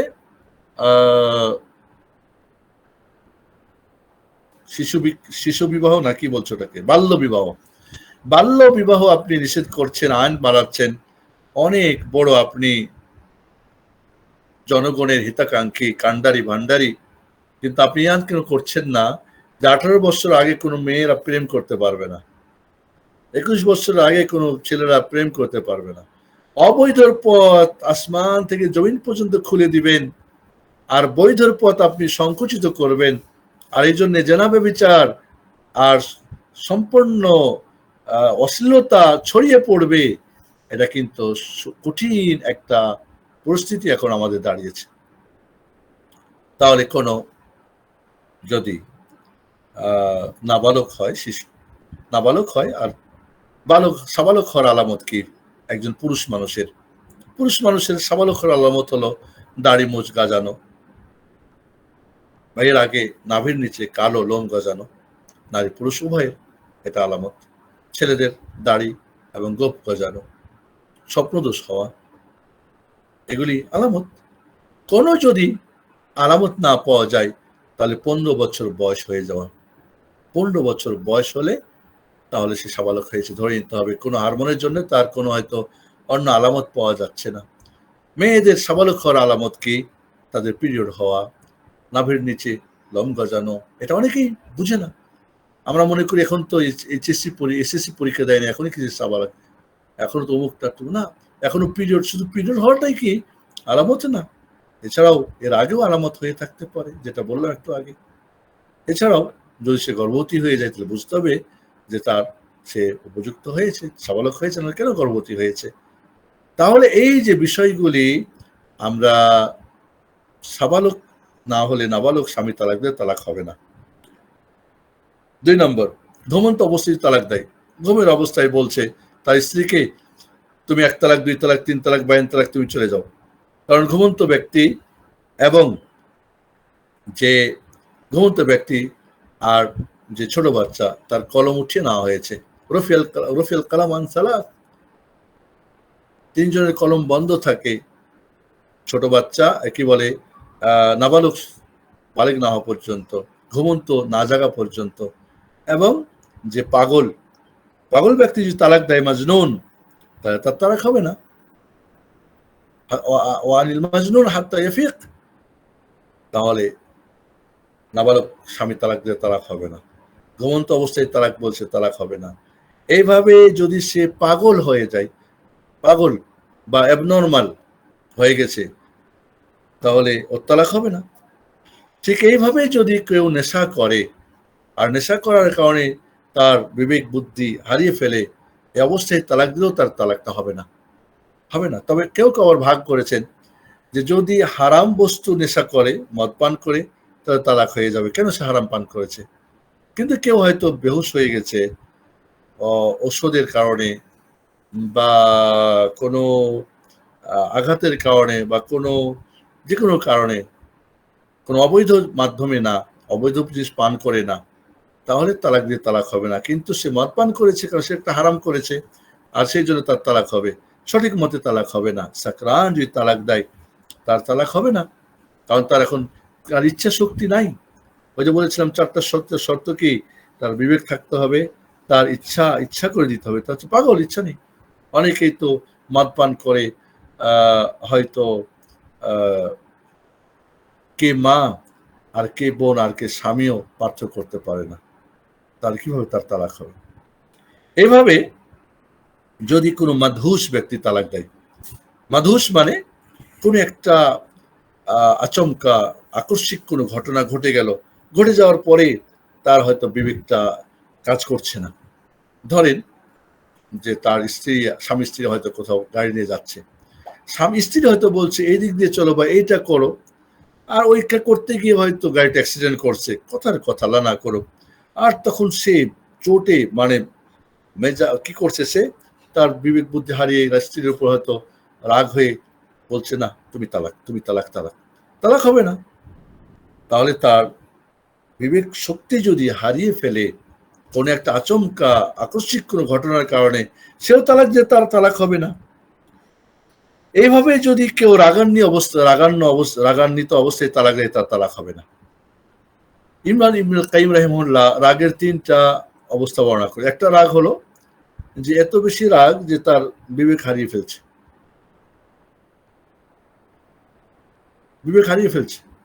আর কি বলতেছে সে নিজেও জানে না। আর একটা হলো যে হ্যাঁ, রাগ হয়েছে কিন্তু প্রাথমিক রাগ, তার বিবেক বুদ্ধি ঠিক আছে। তার যেখানে বিবেক হারিয়ে ফেলছে তার সেই তালাক হবে না। কিন্তু যেখানে মনে করেন তার প্রাথমিক তালাক, এই মানে রাগ, কিন্তু তার বিবেক বুদ্ধি ঠিক আছে, এই সময় তালাক দিলে তালাক হয়ে যাবে, কারণ তখনও তার বিবেক ঠিক আছে। আর একটা হলো যে রাগ বেশি হয়েছে, কিন্তু বেশি হওয়ার পরে বিবেক বা বুদ্ধি হারায় নাই, কন্ট্রোল ঠিকই আছে, কিন্তু এত বেশি রাগ হয়েছে যে রাগের কারণে সে তালাক দিয়ে দিয়েছে। তালাক দেওয়ার পরে যদি সে অনুতপ্ত হয়, বুঝতে পারে কাজটা আমি ঠিক করি নাই, কারণ সুস্থ অবস্থায় তালাক দিতে সে চিন্তা করবে না যে আমি তালাক দিয়েছি কিনা, সেটা ভাবে আমি তার ভালো কাজ করেছি। অনুতপ্ত হয়, অনুশোচনা করে, তাহলে তালাকটা হবে কিনা এমন রাগের কারণে, সাধারণত এই রাগটাতেই তালাকটা হয়ে থাকে। একটা মত হলো যে না তালাক হবে না, আর একটা মত হলো যে না তালাক হয়ে যাবে। ইমাম ইবনুল কাইয়িম রাহিমাহুল্লাহ এই মতটাকেই অগ্রাধিকার দিয়েছেন যে তালাক হয়ে যাবে না, কারণ সে অনুতপ্ত হয়েছে, বুঝতে পারছে না এই রাগটা আসলে আমার করা ঠিক হয় নাই। তাহলে তখনও তার বিবেকটা পুরো কন্ট্রোলে ছিল না, তার ইখতিয়ার বা তার ইচ্ছা শক্তির বাইরে চলে গেছিল কিছুটা। এরপরে যেটা হলো যে অনেক সময় রাগের ব্যাপারটা, যেমন ধরেন আমাদের কাউরি হয়তো হাই প্রেশার আছে, একটু যে রাগ হয়ে যায়। আবার কাউরি হয়তো কি বলে ওটা আমরা ডায়াবেটিস আছে, ডায়াবেটিস রোগীরা অনেকেই খুব দ্রুত রেগে যায়। তাহলে যাদের হাই প্রেশার আছে, যাদের এরকম কি বলে ডায়াবেটিস আছে হাই, এবং সাধারণত রাগ হয়ে যায়, কন্ট্রোল করতে পারে না, তারাও দিলে তালাক হবে না। তারাও তালাক দিলে তালাক হবে না। তবে দেখতে হবে যে শুধু ওই তালাকই করতে পারছে, রাগ করে আর কিছু করতে পারে নাই, ওর হাত কাটতে পারে নাই, ও কি বলে ওর কি বলে পা কাটতে পারে নাই, ওর নিজের কিছু ক্ষতি করতে পারে নাই, শুধু ওই শ্বশুরের বেটির ক্ষতি করতে পেরেছে, সেটাও দেখতে হবে বিষয়টা। এরপরে যেটা হলো যে তালাক হবে না, সেটা হলো মাসহুর। যদি বিবাহ বিচ্ছেদের তালাক মানে কাউকে জাদু করা হয়, জাদু করা হয়েছে স্ত্রী বিচ্ছেদের, এই জাদু যেন তার স্ত্রীকে তালাক দিয়ে দেয়। একজন আমি দেখেছি যে তার স্বামী স্ত্রীকে 300-র উপরে তালাক দিয়েছে, এবং অলরেডি ফতোয়া দিয়েছে তালাক হয়ে গেছে মুফতি সাহেবরা, এবং আগের বউ বাদ দিয়ে আরেকটা বউ বিয়ে করেছে, এখন খুব সুখে আছে। সে নিজে বলছে যে আমার মুখে, তার স্ত্রী বলছে কথায় কথায় তালাক বলে, সে নিজেও বলছে যে আমার হঠাৎ করে কি হলো, খালি মনে হয় বউকে তালাক দিই, তালাক দিয়ে ওকে না রাখি, ভাগাই দিন না, এই একটু খালি মুখের জন্য মনে খালি তালাক তালাক চিন্তা করে। তাহলে অবস্থায় এমন জাদুগ্রস্ত যদি হয়, প্রমাণিত হয় রুকিয়া শারীরের মাধ্যমে যে তার বিবাহ বিচ্ছেদের জাদু করা হয়েছে, তারও কিন্তু তালাক হবে না। এভাবে যদি কেউ মনের মধ্যে তালাক তালাক করে, অনেকের অসহসা রোগ আছে, এই অসহসা রোগী আমাকে বেশ কিছু রোগী আমাকে অনেক বিরক্ত করে, শেষ পর্যন্ত আমি ওদের ফোন বন্ধ করেছি। একজন তো এক এক দিনে এক এক নম্বর থেকে তালাক দেয়, প্রশ্ন এক সপ্তাহ পর পর এক এক নম্বর থেকে ফোন দেয়, এক এক সময় এক একটা নাম বলে, কিন্তু ওর টোন আমি বুঝতে পারি, আওয়াজ শুনে যে ওই ব্যক্তি। তখন আমি বন্ধ করি বা বলি না তুমি অমুক না, সত্য বলো, তখন বলে হ্যাঁ, না তোমার আমি বলবো না। অসহসা হয় অনেকের, মনে হয় আমি তালাক বলছি, মনে হয় আমি মুখ দিয়ে তালাক বলছি, এরকম অসহসা। এরকম যাদের অসহসা হয়, যাদের মুখ দিয়ে বলে না, মুখে অন্তরে বলে, তাদের তালাক হবে না। হয়তো মন দিয়ে চিন্তা ভাবনা করছিল, তাদের তালাক হবে না। ঠিক এইভাবে যারা কসম করে, শর্ত করে তালাক দেয়, যে তুমি যদি তোমার বাপের বাড়ি যাও তুমি তালাক, এবং তার নিয়ত ছিল তাকে ধমকানো, তাকে এই বাপের বাড়ি না যেতে দেওয়া, তুমি এই কাজটা করলে তুমি তালাক, ওই কাজটার জন্য না করে, বা এইটা যদি না করো তাহলে তালাক, আসলে ওইটাকে তাকে তাগিদ করার জন্য, সেখানে যদি তার নিয়ত না থাকে তারও তালাক হবে না, তারও তালাক হবে না। তাহলে প্রায় 10টা অবস্থায় তালাক হবে না। এই 10 প্রকার স্বামীরা যদি তালাক দেয় তালাক হবে না। তাহলে আমরা তালাক মানেই যাচাই বাছাই করা দরকার যে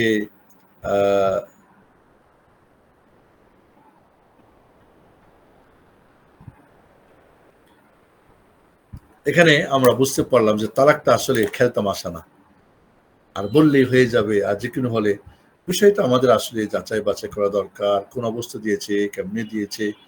আর তালাক তো আমাদের 10 নম্বর স্টেপের কাজ, কেমোথেরাপিও দিবেন না, কিছুই করবেন না, একবারেই শুধু প্রথমেই এগুলো আহমকদের কাজ। এই জন্য আমি আশা করতেছি যে আমাদের ফিকুহ তালাকের এই ক্লাসটা ভাইদের, বোনদের এবং অজানাদের, এবং যারা জানে ভুল জানে বা জানে কিন্তু সেটা আবার নতুন করে জানা, আমি মনে করি কয়েকটা পয়েন্টের উপর আজকে আমাদের আলোচনা হয়েছে। আশা করব এই আলোচনাগুলি আমাদের জীবনের জন্য তালাক বিষয়টা অত্যন্ত গুরুত্বপূর্ণ বিষয়, জীবনের এক জীবন ঘনিষ্ঠ বিষয়। কাজেই আমরা যেখানে সেখানে তালাকের হুকুম যাই না, তালাকের অবস্থা যাই না, এটা কোন তালাক, ইনশাআল্লাহ পরবর্তীতে আমরা তালাকের কারণগুলো কি জানবো, এবং তালাক কি কি কারণে তালাক হয়, এটা একটা পয়েন্ট খুব গুরুত্বপূর্ণ, কি জন্য তালাক হয়। 2 নম্বরে আমরা জানবো তালাকের শব্দগুলি কয় প্রকার, কি কি, সেই শব্দগুলি আমরা জানবো। 3 নম্বরে আরো আমরা জানবো যে তালাক কয় প্রকার এবং কি কি। এরপরে যেটা আমরা জানবো, 3 তালাক একসাথে দিলে 3 তালাক হয় না, 1 তালাক হয়, সেটা অত্যন্ত গুরুত্বপূর্ণ একটা বিষয়। এছাড়াও আমরা তালাক বিষয়ে আরো হয়তো আমাদের আসবে, হয়তো আরেকটা ক্লাস আমরা তালাকটাকে শেষ করতে পারবো আশা করছি। আর প্রশ্ন উত্তর তো আপনাদের অনেকেই আমরা উত্তর দেওয়ার চেষ্টা করতেছি। আল্লাহ রাব্বুল আলামিন এই তালাক বিষয়টা যে একটা অত্যন্ত গুরুত্বপূর্ণ বিষয় এবং সবার সঙ্গে জীবন ঘনিষ্ঠ বিষয়, এ ব্যাপারে আমরা জানি না বা জানাই না, বলি না, বা এটা নিয়ে কোনো ক্লাস হয় না, আলোচনা হয় না। তো এই বিষয়টা আমাদের জন্য অজ্ঞতা দূর হয়। ফিকহুত তালাক বিষয়টা অত্যন্ত জরুরি। তবে ফিকহুল উসরা, দাম্পত্য জীবনে যেটা ফিকহুল আল হায়া সাঈদা জাওজিয়া, হাজবেন্ড ওয়াইফের যে দাম্পত্য জীবনের ফিকহ, এটাও নিয়েও আমরা আলোচনা দরকার। কেউ কেউ বলেছেন যে তালাকের আগে তো ফিকহুল নিকাহ নিয়ে আলোচনা হওয়া দরকার, বা ফিকহুল উসরা বা ফিকহুল হায়াতুজ জাওজিয়া সাঈদা, দাম্পত্য সুখী জীবন নিয়ে আমি বলেছিলাম যে 100টা টিপসের কথা বলেছিলাম।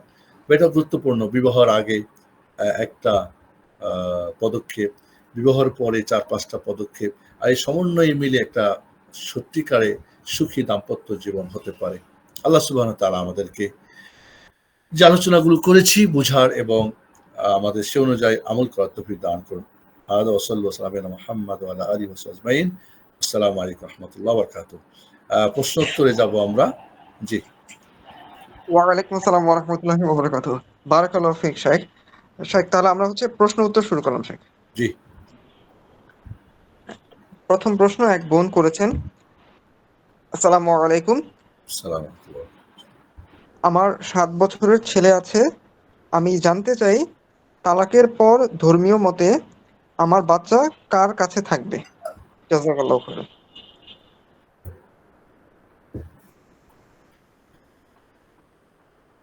ছেলে এবং মেয়ে বাচ্চাদের ব্যাপারে মেয়েরা বাবার কাছে থাকার হকদার বেশি, ছেলেরা বাবার কাছে। এখানে আমাদের দেশীয় নিয়ম সম্ভবত 7 বছর বয়স পর্যন্ত মা যদি চায় তাহলে ছেলে বাচ্চাকে রাখতে পারবে, এবং এই পর্যন্ত হাজবেন্ডকে তাকে তার খরচ দিতে হবে। আর মেয়ে বাচ্চা সম্ভবত 10 বছর আমার দেশের নিয়ম। তবে এখানে বাচ্চা যখন ছোট থাকবে অবশ্যই তার দেখভাল, স্ত্রী যদি ওয়াইফ যদি সে দায়িত্ব নেয় ভালো, দায়িত্ব না দিলে তার তো তার স্বামীর দায়িত্ব, ছেলে হোক আর মেয়ে হোক, ছোট হোক আর বড় হোক। হতে পারে না আমি দুধ খাওয়াবো না তোমার মেয়েকে বা ছেলেকে, তুমি নিয়ে যাও, তাহলে তাকে বাধ্য করা যাবে না। তবে তাকে তার বাচ্চার অধিকার দেওয়া তার কর্তব্য। কিন্তু সে বলে না, তো বাধ্য করার তো কিছু নেই। 7 বছর বয়স যেহেতু হয়েছে, এখন ছেলেকে বলতে হবে তুমি কার কাছে যাবা, বাবার কাছে না মার কাছে। সে যদি বলে একটু বুঝ হয় যে না বাবা বা মা, তাহলে সেখানেই থাকবে। তবে যদি ক্ষতিগ্রস্ত হয়, বাবার কাছে গিয়ে বাচ্চা ক্ষতিগ্রস্ত হচ্ছে বা মার কাছে গিয়ে ক্ষতিগ্রস্ত হবে, তাহলে সেক্ষেত্রে যার কাছে গিয়ে সে নিরাপদ এবং তার শিক্ষা দীক্ষা, তার খরচ ইত্যাদি, তার ভবিষ্যৎ জীবন গড়ার যেখানে সুবিধা হবে সেখানে। 7 বছরের ছেলে বাচ্চা মানে এখন মার আর কোনো অধিকার থাকার কথা না। তবে হাজবেন্ড যদি সম্মতি দেয় সমস্যা নাই, বা তার কাছ থেকে চেয়ে নেয় তাহলে সেটা সমস্যা নেই। তবে এখন বা যদি এমন হয় প্রমাণ করতে পারে যে হয়তো তার হাজবেন্ড আরেকটা বিয়ে করেছে, সৎ মা, এখন ছেলে ওইখানে গেলে তার ক্ষতি হবে ইত্যাদি সে প্রমাণ করতে পারে কোর্টে গিয়ে, তাহলে হয়তো বিচারকরা বলবে ঠিক আছে তোমার কাছে রাখো এবং খরচ দিতে হবে স্বামীকে। জি। বারাকাল্লাহু ফিক শাইখ। ওই যে। এক ভাইয়ের প্রশ্ন। আসসালামু আলাইকুম। ওয়ালাইকুম আসসালাম। 8 বছর পর নিখোঁজ স্বামী ফিরে এসে দেখে স্ত্রী অন্য একজনকে কিছুদিন আগে বিয়ে করেছে। এই বিয়ে কি শরীয়তসম্মতভাবে শুদ্ধ হয়েছে? উনার আরো একটা প্রশ্ন আছে, স্বামী আবার কত আবার প্রশ্নটা এগেইন প্লিজ রিটার্ন রিপিট। জি। আসসালামু আলাইকুম শাহেখ। 8 বছর পর নিখোঁজ স্বামী ফিরে এসে দেখে স্ত্রী অন্যজনকে কিছুদিন আগে বিয়ে করেছে। এই বিয়ে কি শরীয়তসম্মতভাবে শুদ্ধ হয়েছে? স্ত্রী 8 বছর পরে একজনকে বিয়ে করে ফেলছে। জি জি জি, নিখোঁজ ছিল স্বামী। স্বামী যদি তাকে তাকে তালাক না দেয় বা খোলা না করে বা তাকে তালাকের তাহবিজের অনুমতি না দেয় অথবা শরীয়তের বৈধ কোনো কারণ দর্শিয়ে কোর্ট থেকে বিচ্ছিন্ন না করতে পারে, বিবাহ বিচ্ছিন্ন, এবং বিচ্ছিন্নটা যেহেতু আমাদের দেশে ইসলামিক কোর্ট না, তাহলে সেখানে যদি বিচারক সে অন্যায় বিচার করে তবু হবে না, বিবাহ বিচ্ছেদ হবে না। অন্যায় বিচার করছে, কারণ বিচারক তো দুইজন জাহান্নামী, আর প্রজা তো সালা আসা। আসল বলছেন 3 প্রকার কাজই আছে, বিচারক আছে। ইসলামে ফিন্না আর ওয়াহিদ ফিল জান্নাহ, দুইজন জাহান্নামী একজন জান্নাতি। জাহান্নামী কে? যে জানলো সত্যটা এরপরে বিপরীত অন্যায় বিচার করলো, সে জাহান্নামী। আর একজন না জেনে বিচার করলো, সেও জাহান্নামী। আর যে সঠিক জেনে সঠিক বিচার করলো, সে হলো জান্নাতি। তাহলে যদি বিচারক সঠিকভাবে বিচার ফয়সালা দেখে যে আসলেই সে ক্ষতিগ্রস্ত, 8 বছর ধরে আসছে না, তার অধিকার আছে। তার ঊর্ধ্বে 4 মাস থেকে 6 মাস হাজবেন্ড স্ত্রীর অনুমতি সাপেক্ষে বা অনুমতি ছাড়া বাইরে থাকতে পারে। ফিতনামুক্ত এবং হিজাব যদি থাকে, শরীয়তের পর্দা প্রসিদ্ধ চলে, তাহলে স্ত্রী অধিক অনুমতি দিলে হয়তো 6 মাসের অধিক থাকতে পারে। তবে অনুমতি দিয়ে আবার অন্য জায়গায় পরকীয়া করবে স্ত্রী, আর সেটা তো জায়েজ হবে না।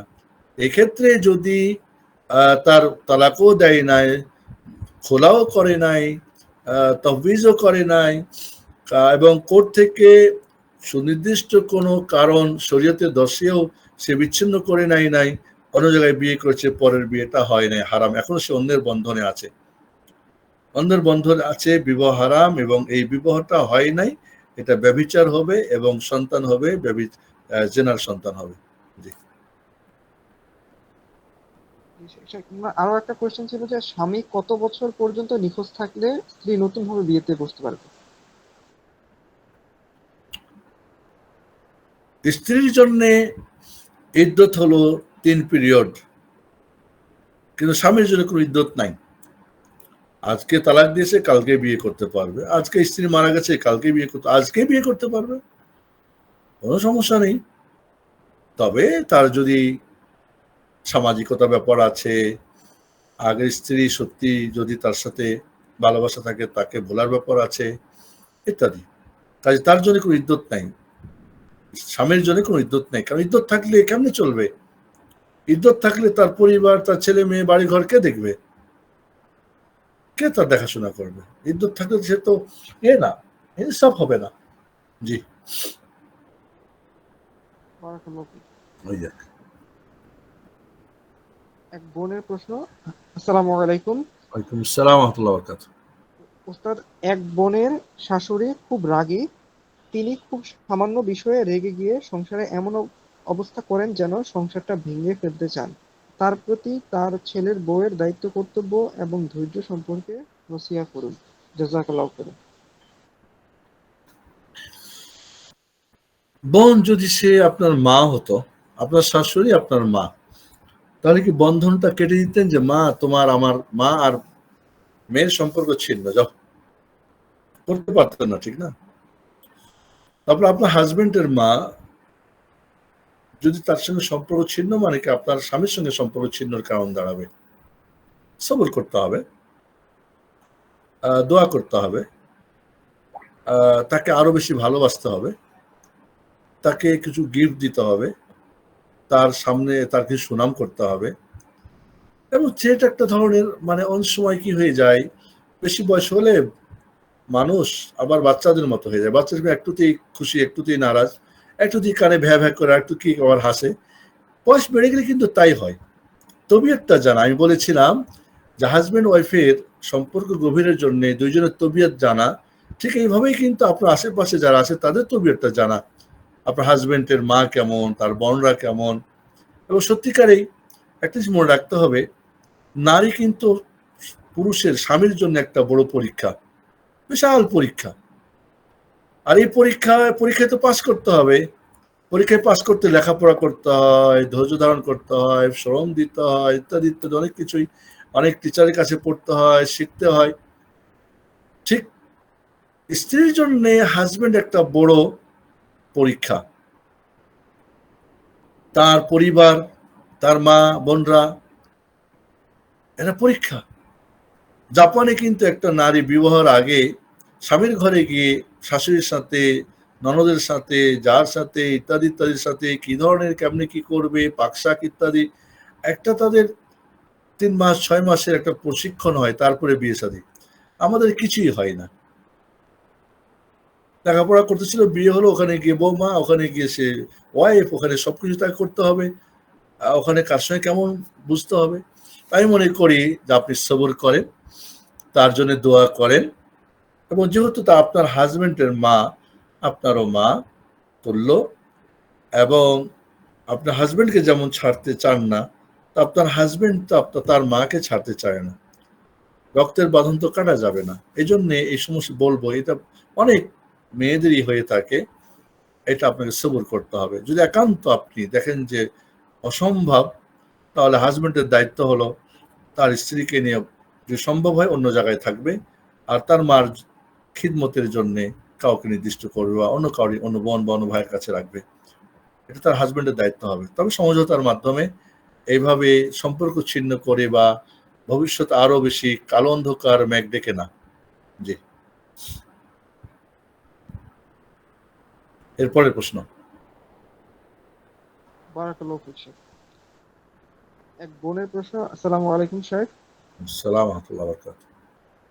আমার কাছে যে পরিমাণ জমানো অর্থ ও স্বর্ণ আছে তাতে মাহরামসহ হজের খরচ বহন করা সম্ভব, কিন্তু আমার 7 বছরের ও 2.5 বছরের দুজন সন্তান আছে, ওদেরকে নিয়ে যাওয়া সম্ভব না, আবার একা রেখে যাওয়াও সম্ভব না। বিশেষ করে ছোটজন এখনো মা ছাড়া থাকতে পারে না। এমত অবস্থায় আমার উপর কি হজ আদায় করা ফরজ, নাকি আমার সন্তান বড় হওয়া পর্যন্ত অপেক্ষা করতে পারবো? জাযাকাল্লাহ খাইর। আপনি যদি মাহরাম পান, আপনারও অর্থ আছে, হজ করবেন। আপনি বলছেন যে আপনি আপনার মাহরামের খরচ দিয়েও আপনি হজ করতে পারেন। মাশাআল্লাহ, বারাকাল্লাহ ফিক। আল্লাহ আরো বারাকা দেখ। এরকম বোন খুবই কমই পাওয়া যায়। এক্ষেত্রে আপনার সন্তান 7 বছর, তো সে তো বড় হয়েছে। 3 বছরের বাচ্চাও ছোট না। সেটা আপনার হাজবেন্ডের সাথে বা তার খালার সাথে, খালাদের কাছে সাধারণত বাচ্চারা থাকে, বা ফুপির কাছে। এটা তো অল্প দিন, এবং আপনি মাত্র 5-6 দিনে হজ করে আসতে পারবেন। আপনি মনে করেন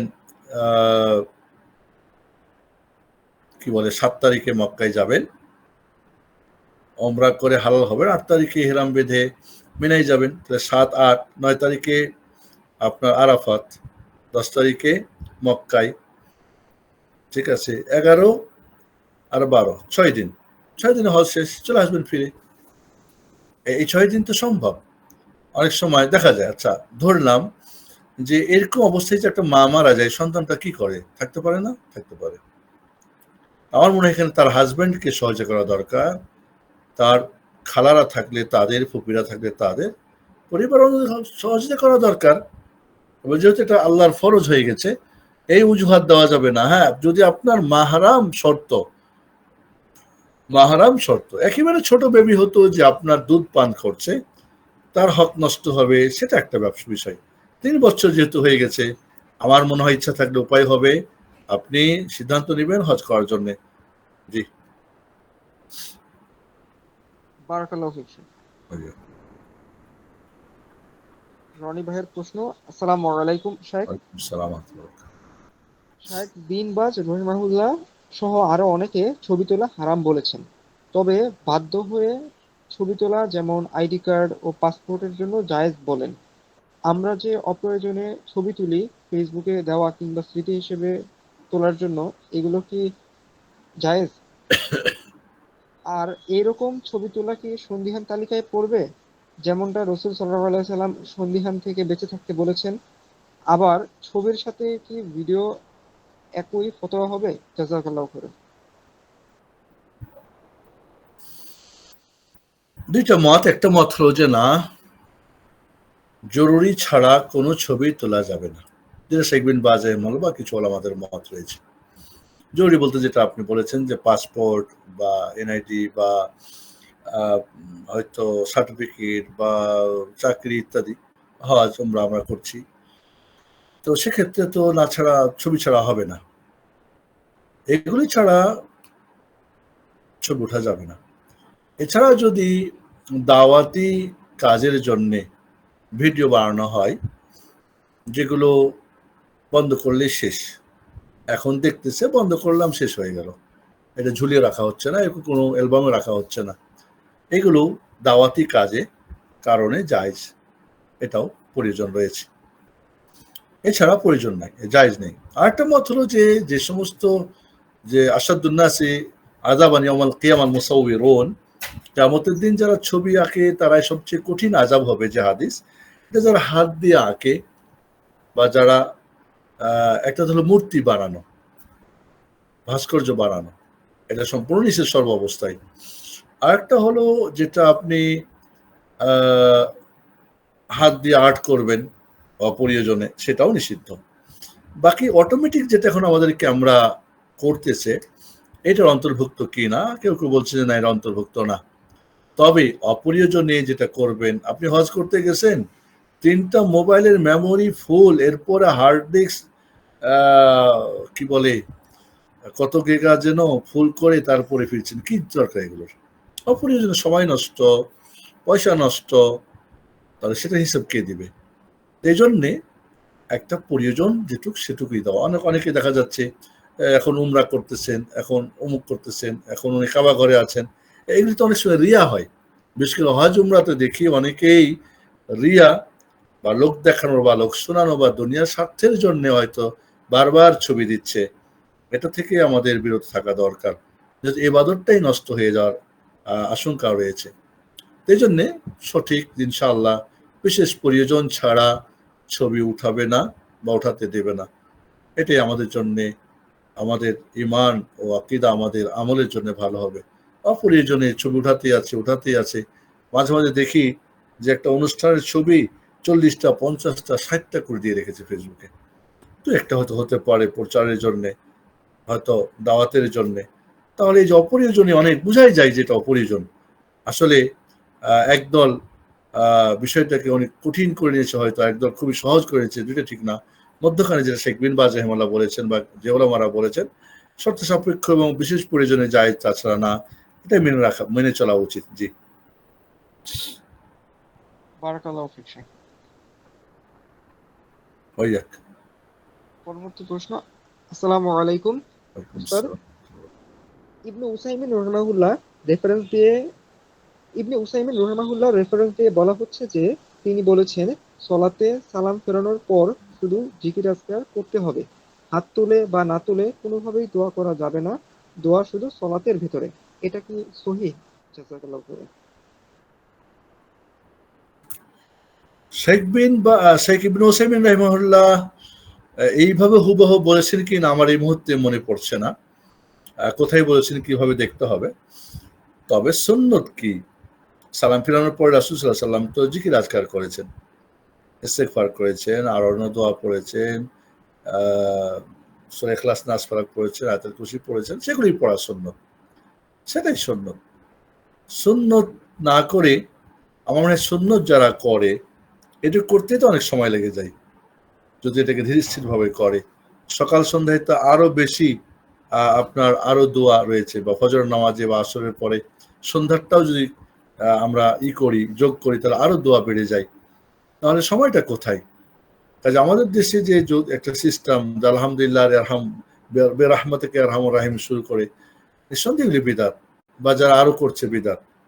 বাকি কেউ যদি তার জিকির আজকার শেষ করে এরপরে যদি সে একাকী তার নিজের আরো কিছু দোয়া করতে চায়, হাত উঠিয়ে বা না উঠিয়ে, সেটা জায়েজ বলেছেন ওলামারা। এবং উনি ইবনে উসাইমিন রাহিমাহুল্লাহ কোন দৃষ্টিভঙ্গি থেকে বলেছেন সেটাও দেখা দরকার। কার প্রশ্ন উত্তরে বলেছেন, কিভাবে বলেছেন। আমার মনে হয় অনেক সময় প্রশ্ন কাটিং করা হয়। আগের পরের বাদ দিয়ে মধ্যখানে নিয়ে এরকম বহু আজকাল দেখা যায় যে খারেজিরা বিশেষ করে এরা অনেক সময় বড় বড় আমাদের শেখ মাশাইখের বিভিন্ন ফতোয়াকে কাট করে ডানে বামে কম করে নিজেদের স্বার্থে ব্যবহার করছে। সেটাও কিন্তু আমাদের জানা দরকার, বোঝা দরকার। জি, বারাকাল্লাহু ফিক শেখ। ওই আর কি। আসসালামু আলাইকুম শেখ। ওয়ালাইকুম আসসালাম। বাংলাদেশের ইসলামী ব্যাংকে কি এফডিআর বা মুদারাবা অ্যাকাউন্ট করা জায়েজ? যদি জায়েজ না হয় তাহলে টাকা জমা রাখার বিধান কি? জাযাকাল্লাহু খাইরান। ওয়ালাইকুম আসসালাম ওয়া রাহমাতুল্লাহ। যে দেশে ইসলামী ব্যাংক আছে সেখানে সুদী ব্যাংকে লেনদেন করা যাবে না। ইসলামী ব্যাংক নাই তাহলে আপনাকে সুদী ব্যাংকে লেনদেন বা টাকা না রাখলে তো আপনার টাকা চুরি হবে বা হারিয়ে যাবে বা ডাকাত আসবে, সেক্ষেত্রে আপনি সুদ নিবেন না। আর সুদ যদি বাধ্যই হয় তাহলে সেটা নিয়ে গরিব মিসকিনকে বা জনকল্যাণমূলক কোনো কাজে বা গরিব মিসকিনকে খাওয়া পড়া ছাড়া অন্য কোনো খাতে খরচ করতে বলবে। ইসলামী ব্যাংক এখন দেখা যাচ্ছে হয়তো একাধিক রয়েছে। এর মধ্যে কোনটা সবচেয়ে ভালো বা কারা শর্ত সারায়, যেটা কাগজ কলমে লিখেছে, মুখে বলে, বাস্তবতায় করে, যাচাই বাছাই করে তার সঙ্গে লেনদেন করা। সত্যিই মুদারাবা যদি হয়, শর্ত সাপেক্ষ হয়, যে শর্তগুলো আছে ইসলামে, তাহলে জায়েজ। এখন দেখা যাচ্ছে যে হয়তো ব্যবসাটা ধরলাম মুদারাবা 4টা শর্তে জায়েজ। এখন ব্যাংক হয়তো 2টা শর্তেই জায়েজ করছে। আর হয়তো বলছে এখন বর্তমান যুগে সবগুলা কি শর্ত পালন সম্ভব, আরে এখন এটাই চলবে, এমনটা ঠিক না। বরং 4টা যদি শর্ত থাকে 4টা শর্তই সেখানে থাকা দরকার। আমার মনে করি যে যাচাই বাছাই করে আপনি কোনটা করতে চাচ্ছেন, কোন ব্যাংকের সাথে চাচ্ছেন, কোন শাখাতে এবং কিভাবে কি করে, এগুলি ভালো করে ডিটেলস বাস্তবতায় কি।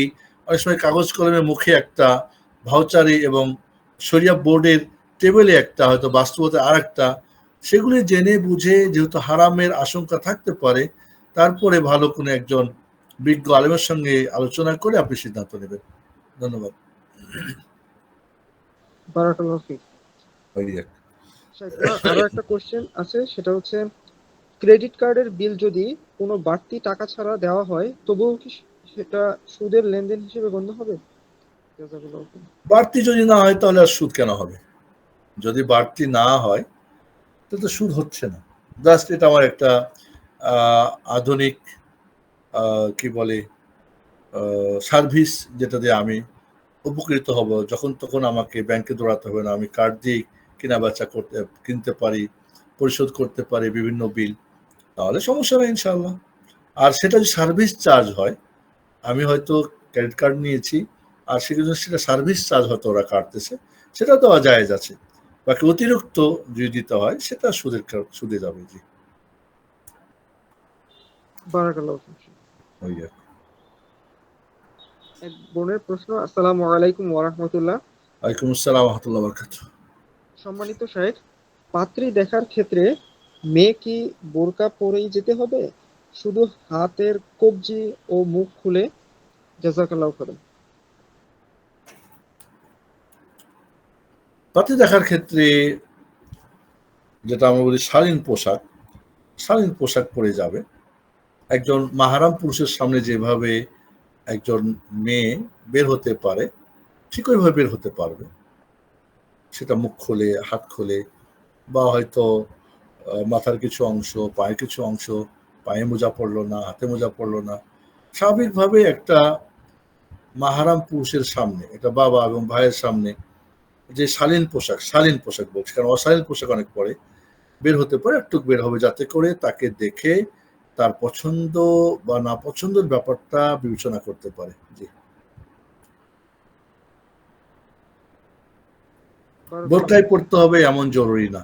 জি, বারাকাল্লাহু ফিক। ভাইয়া। আসসালামু আলাইকুম। শ্রদ্ধেয় শেখ, আল্লাহ আপনাকে হেফাজত করুন। আজকাল দেখা যাচ্ছে তালাকের পর স্বামী বা স্ত্রী তাদের প্রাক্তন সঙ্গীর নানা দোষ জনসম্মুখে আনছে, এই দোহাই দিয়ে যে এতে জনগণকে সতর্ক করা হচ্ছে। এ ধরনের সতর্কীকরণ কি জায়েজ? বারাকাল্লাহু ফিক। আবার একটু প্রশ্নটা। শ্রদ্ধেয় শাহেখ, আল্লাহ আপনাকে আচ্ছা, আসসালামু আলাইকুম। শ্রদ্ধেয় শাহেখ, আল্লাহ আপনাকে হেফাজত করুন। আজকাল দেখা আমি যাচ্ছে তালাকের পর স্বামী বা স্ত্রী তাদের প্রাক্তন সঙ্গীর নানা দোষ জনসম্মুখে আনছে এই দোহাই দিয়ে যে এতে জনগণকে সতর্ক করা হচ্ছে। এ ধরনের সতর্কীকরণ কি জায়েজ? হারাম, সম্পূর্ণভাবে জায়েজ নেই, হারাম। যে কোনো কারণে স্বামী স্ত্রীর বিচ্ছেদ হয়ে গেলে একজন আরেকজনের দোষ ত্রুটি বলতে পারবে না। গীবত এটা সম্পূর্ণ গীবত, এবং হয়তো বাড়িয়ে চাড়িয়ে বলবে আরো, সেটা তহমত হতে পারে। কাজের মাধ্যমে তহমত এবং গীবতের দরজা খুলবে, এটা সম্পূর্ণভাবে হারাম বলা যাবে না। স্ত্রীকে তালাক দিয়েছে, স্ত্রীর কোনো মন্দ কথা বলতে পারবে না, স্বামীর কোনো মন্দ কথা বলতে পারবে না। আবার এটা সোশ্যাল মিডিয়াতে বা সবার সামনে না, কোনোভাবেই বলতে পারবে না, সম্পূর্ণভাবে হারাম। আসলে হচ্ছে কি, বিবাহটা কি শরিয়া, এখানে আমাদের সমস্যাটা হলো কি, যে আমরা আসলে ওই তালাক হয়ে গেলে তখন শরীয়তের ব্যাপারে হালাল হারাম চিন্তা করি, এর আগে পরে ডানে বামে শরীয়তের ব্যাপার চিন্তাই করি না আমরা। বিবাহটা কি শরিয়া সম্মত হয়, দাম্পত্য জীবনটা শরিয়া সম্মত হয়, তারপর যদি তালাক হতেই হয়, যেটা আমরা আজকে আলোচনায় জানছি, সেটা কি শরিয়া সম্মত হচ্ছে সব জায়গায়। তারপরে যদি বিচ্ছেদ হয়েই যায়, তারপরেরটা কি? কোনোটাই না। আমরা আসলে, আমি বলবো যে শরীয়তের তো কিছু আছে কি আকায়েদ, কিছু সারায়, কিছু আছে সুলুকিয়াত, কিছু তো আছে জরুরিয়াত, কিছু হাজিয়াত, কিছু আছে তাহসিনাত, কিছু ওসুল, কিছু ফরো, কিছু আছে ফিকুল আকবর, কিছু ফিকুল আসগার, কিছু বুঝি টুঝি না। তা আমি সেদিনকে আলোচনা করছি যে মাদিনুক যখন কবরে জিজ্ঞেস করা হবে, মমিনকে যখন জিজ্ঞেস করা হবে মার রব্বুক মাদিনুক মান নাবিয়ুক, মমিন উত্তর দিবে দিন রব্বি আল্লাহ, দিন ইসলাম, নবী মুহাম্মদ। তো ফেরেশতা জিজ্ঞেস করবে কাইফা দারাইত, কাইফা আরাফতা, তাআল্লামত, এই প্রশ্নের উত্তর কিভাবে শিখেছো?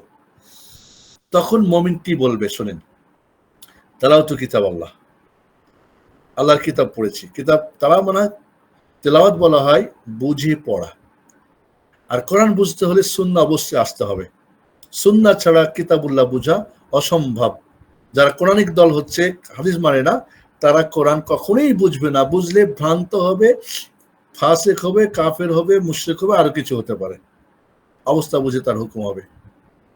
তাহলে তালাওয়াতু কিতাব আল্লাহ, আমি কোরআন সুন্নাহর ছাত্র, ফাআমানতু বিহি, এরপরে আমি ঈমান এনেছি, এরপরে কি ওয়াসাদ্দাকত, এবং এটাকে বাস্তবায়ন করেছি, সত্যায়ন করেছি। এই তিনটা জিনিস হতে হবে। আপনি যদি তিনটার মধ্যে কোনোটাই নাই, আপনি কিতাবুল্লাহ পড়েন না, পড়লে সুন্নাহ দিয়ে বুঝেন না, নিজের দল মত হুজুর বুজুর্গ যা বলে তাই দিয়ে বুঝেন, সালাফে সালেহিনদের বুঝ আপনি নেন না, আপনি যদি কি বলে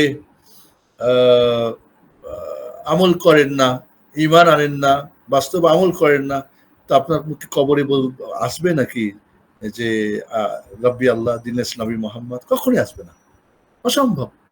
এই যে দিনকে না জেনে আমরা, এটা অত্যন্ত জঘন্য একটি পাপ। কোনোভাবে তার সোশ্যাল মিডিয়াতে তার ছবি প্রকাশ করা, বা তার ব্যাপারে কোনো কলঙ্ক দেওয়া, তহমত দেওয়া, বা বাস্তবও যদি হয় সেটা অন্য কাছে বলা, না, কোনোভাবেই না। সব কিছুকে ঢেকে রাখতে হবে। মান সাতরা মুসলিমান সাতরাহুল্লাহু ইয়াউমাল কিয়ামা, যে মুসলিমের আয়েব ঢেকে রাখবে, কিয়ামত আল্লাহ তার আয়েব ঢেকে রাখবে, ত্রুটি ঢেকে রাখবে।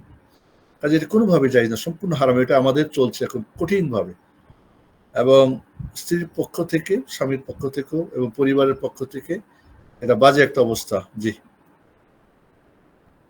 বারাকাল্লাহু ফিক শাহ। পরবর্তী প্রশ্ন। আসসালামু আলাইকুম। আসসালামু আলাইকুম ওয়া বারাকাতুহু। শ্রদ্ধেয় শাহেখ, আজকাল অনেক মহিলা ডাক্তার অনলাইনে এসে জনসম্মুখে যৌন সমস্যা বিষয়ে নানা পরামর্শ দিচ্ছে।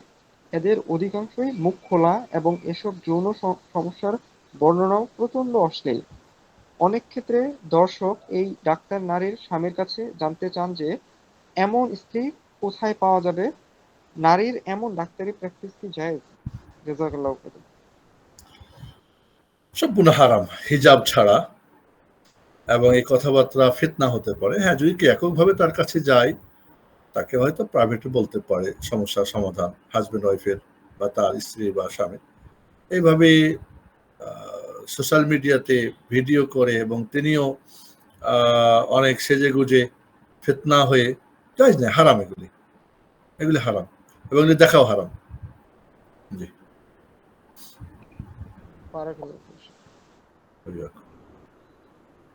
এক বোনের প্রশ্ন। আসসালামু আলাইকুম উস্তাদ, আমার ইবিএল ব্যাংকে একটি অ্যাকাউন্ট রয়েছে 10 বছর যাবত, যেই ব্যাংকটি ঘোষিত ইসলামী ব্যাংক নয়, এখন কি এটি হারাম হবে? অবশ্যই সুদ ভিত্তিক, যেহেতু আপনি সেখানে অ্যাকাউন্ট করেছেন, তার লাভ লস অবশ্যই সুদ ভিত্তিক আপনার হবে, সুদ তো হারাম। এখন যদি আপনি না উঠাতে পারেন, আর যদি এখন ভেঙে ফেলেন, তাহলে আপনার হয়তো লস হয়ে যাবে, আপনার হয়তো মূল পুঁজি নষ্ট হবে।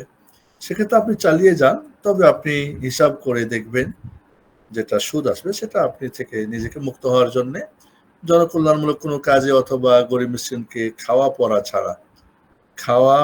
ছাড়া, কারণ সে খাইলে তার ইবাদত কবুল হবে না, পড়লে ইবাদত কবুল হবে না, বা তার দোয়া কবুল হবে না, সেক্ষেত্রে তাকে বলে দিতে হবে। জি। তাহলে যদি আমি এখন যদি ভেঙে দেয় ওটা বা বন্ধ করে দেয়, তাহলে হয়তো 10 বছর পরে যেটা রেখে সেটা পাবে, অথবা যদি এটাকে এখন উঠাই দিতে চায় নিতে পারবে। এমন অপশন থাকে 10 বছর পরে, এর আগে কোনো এটাকে করতে পারবে না, আর কন্টিনিউ না করলে হয়তো তার মূল পুঁজি হয়তো কেটে নিবে, তারা লস দেখাবে, সেক্ষেত্রে আপনি ক্ষতিগ্রস্ত হবেন না। কন্টিনিউ করেন, তবে আপনি কোনটা হারাম কোনটা হালাল আপনি এটার মধ্যে পার্থক্য করবেন, তাদের কাছ থেকে হিসাব নিকাশ করে নেবেন, তারা আপনাকে হিসাব দিবেন ইনশাআল্লাহ। জি।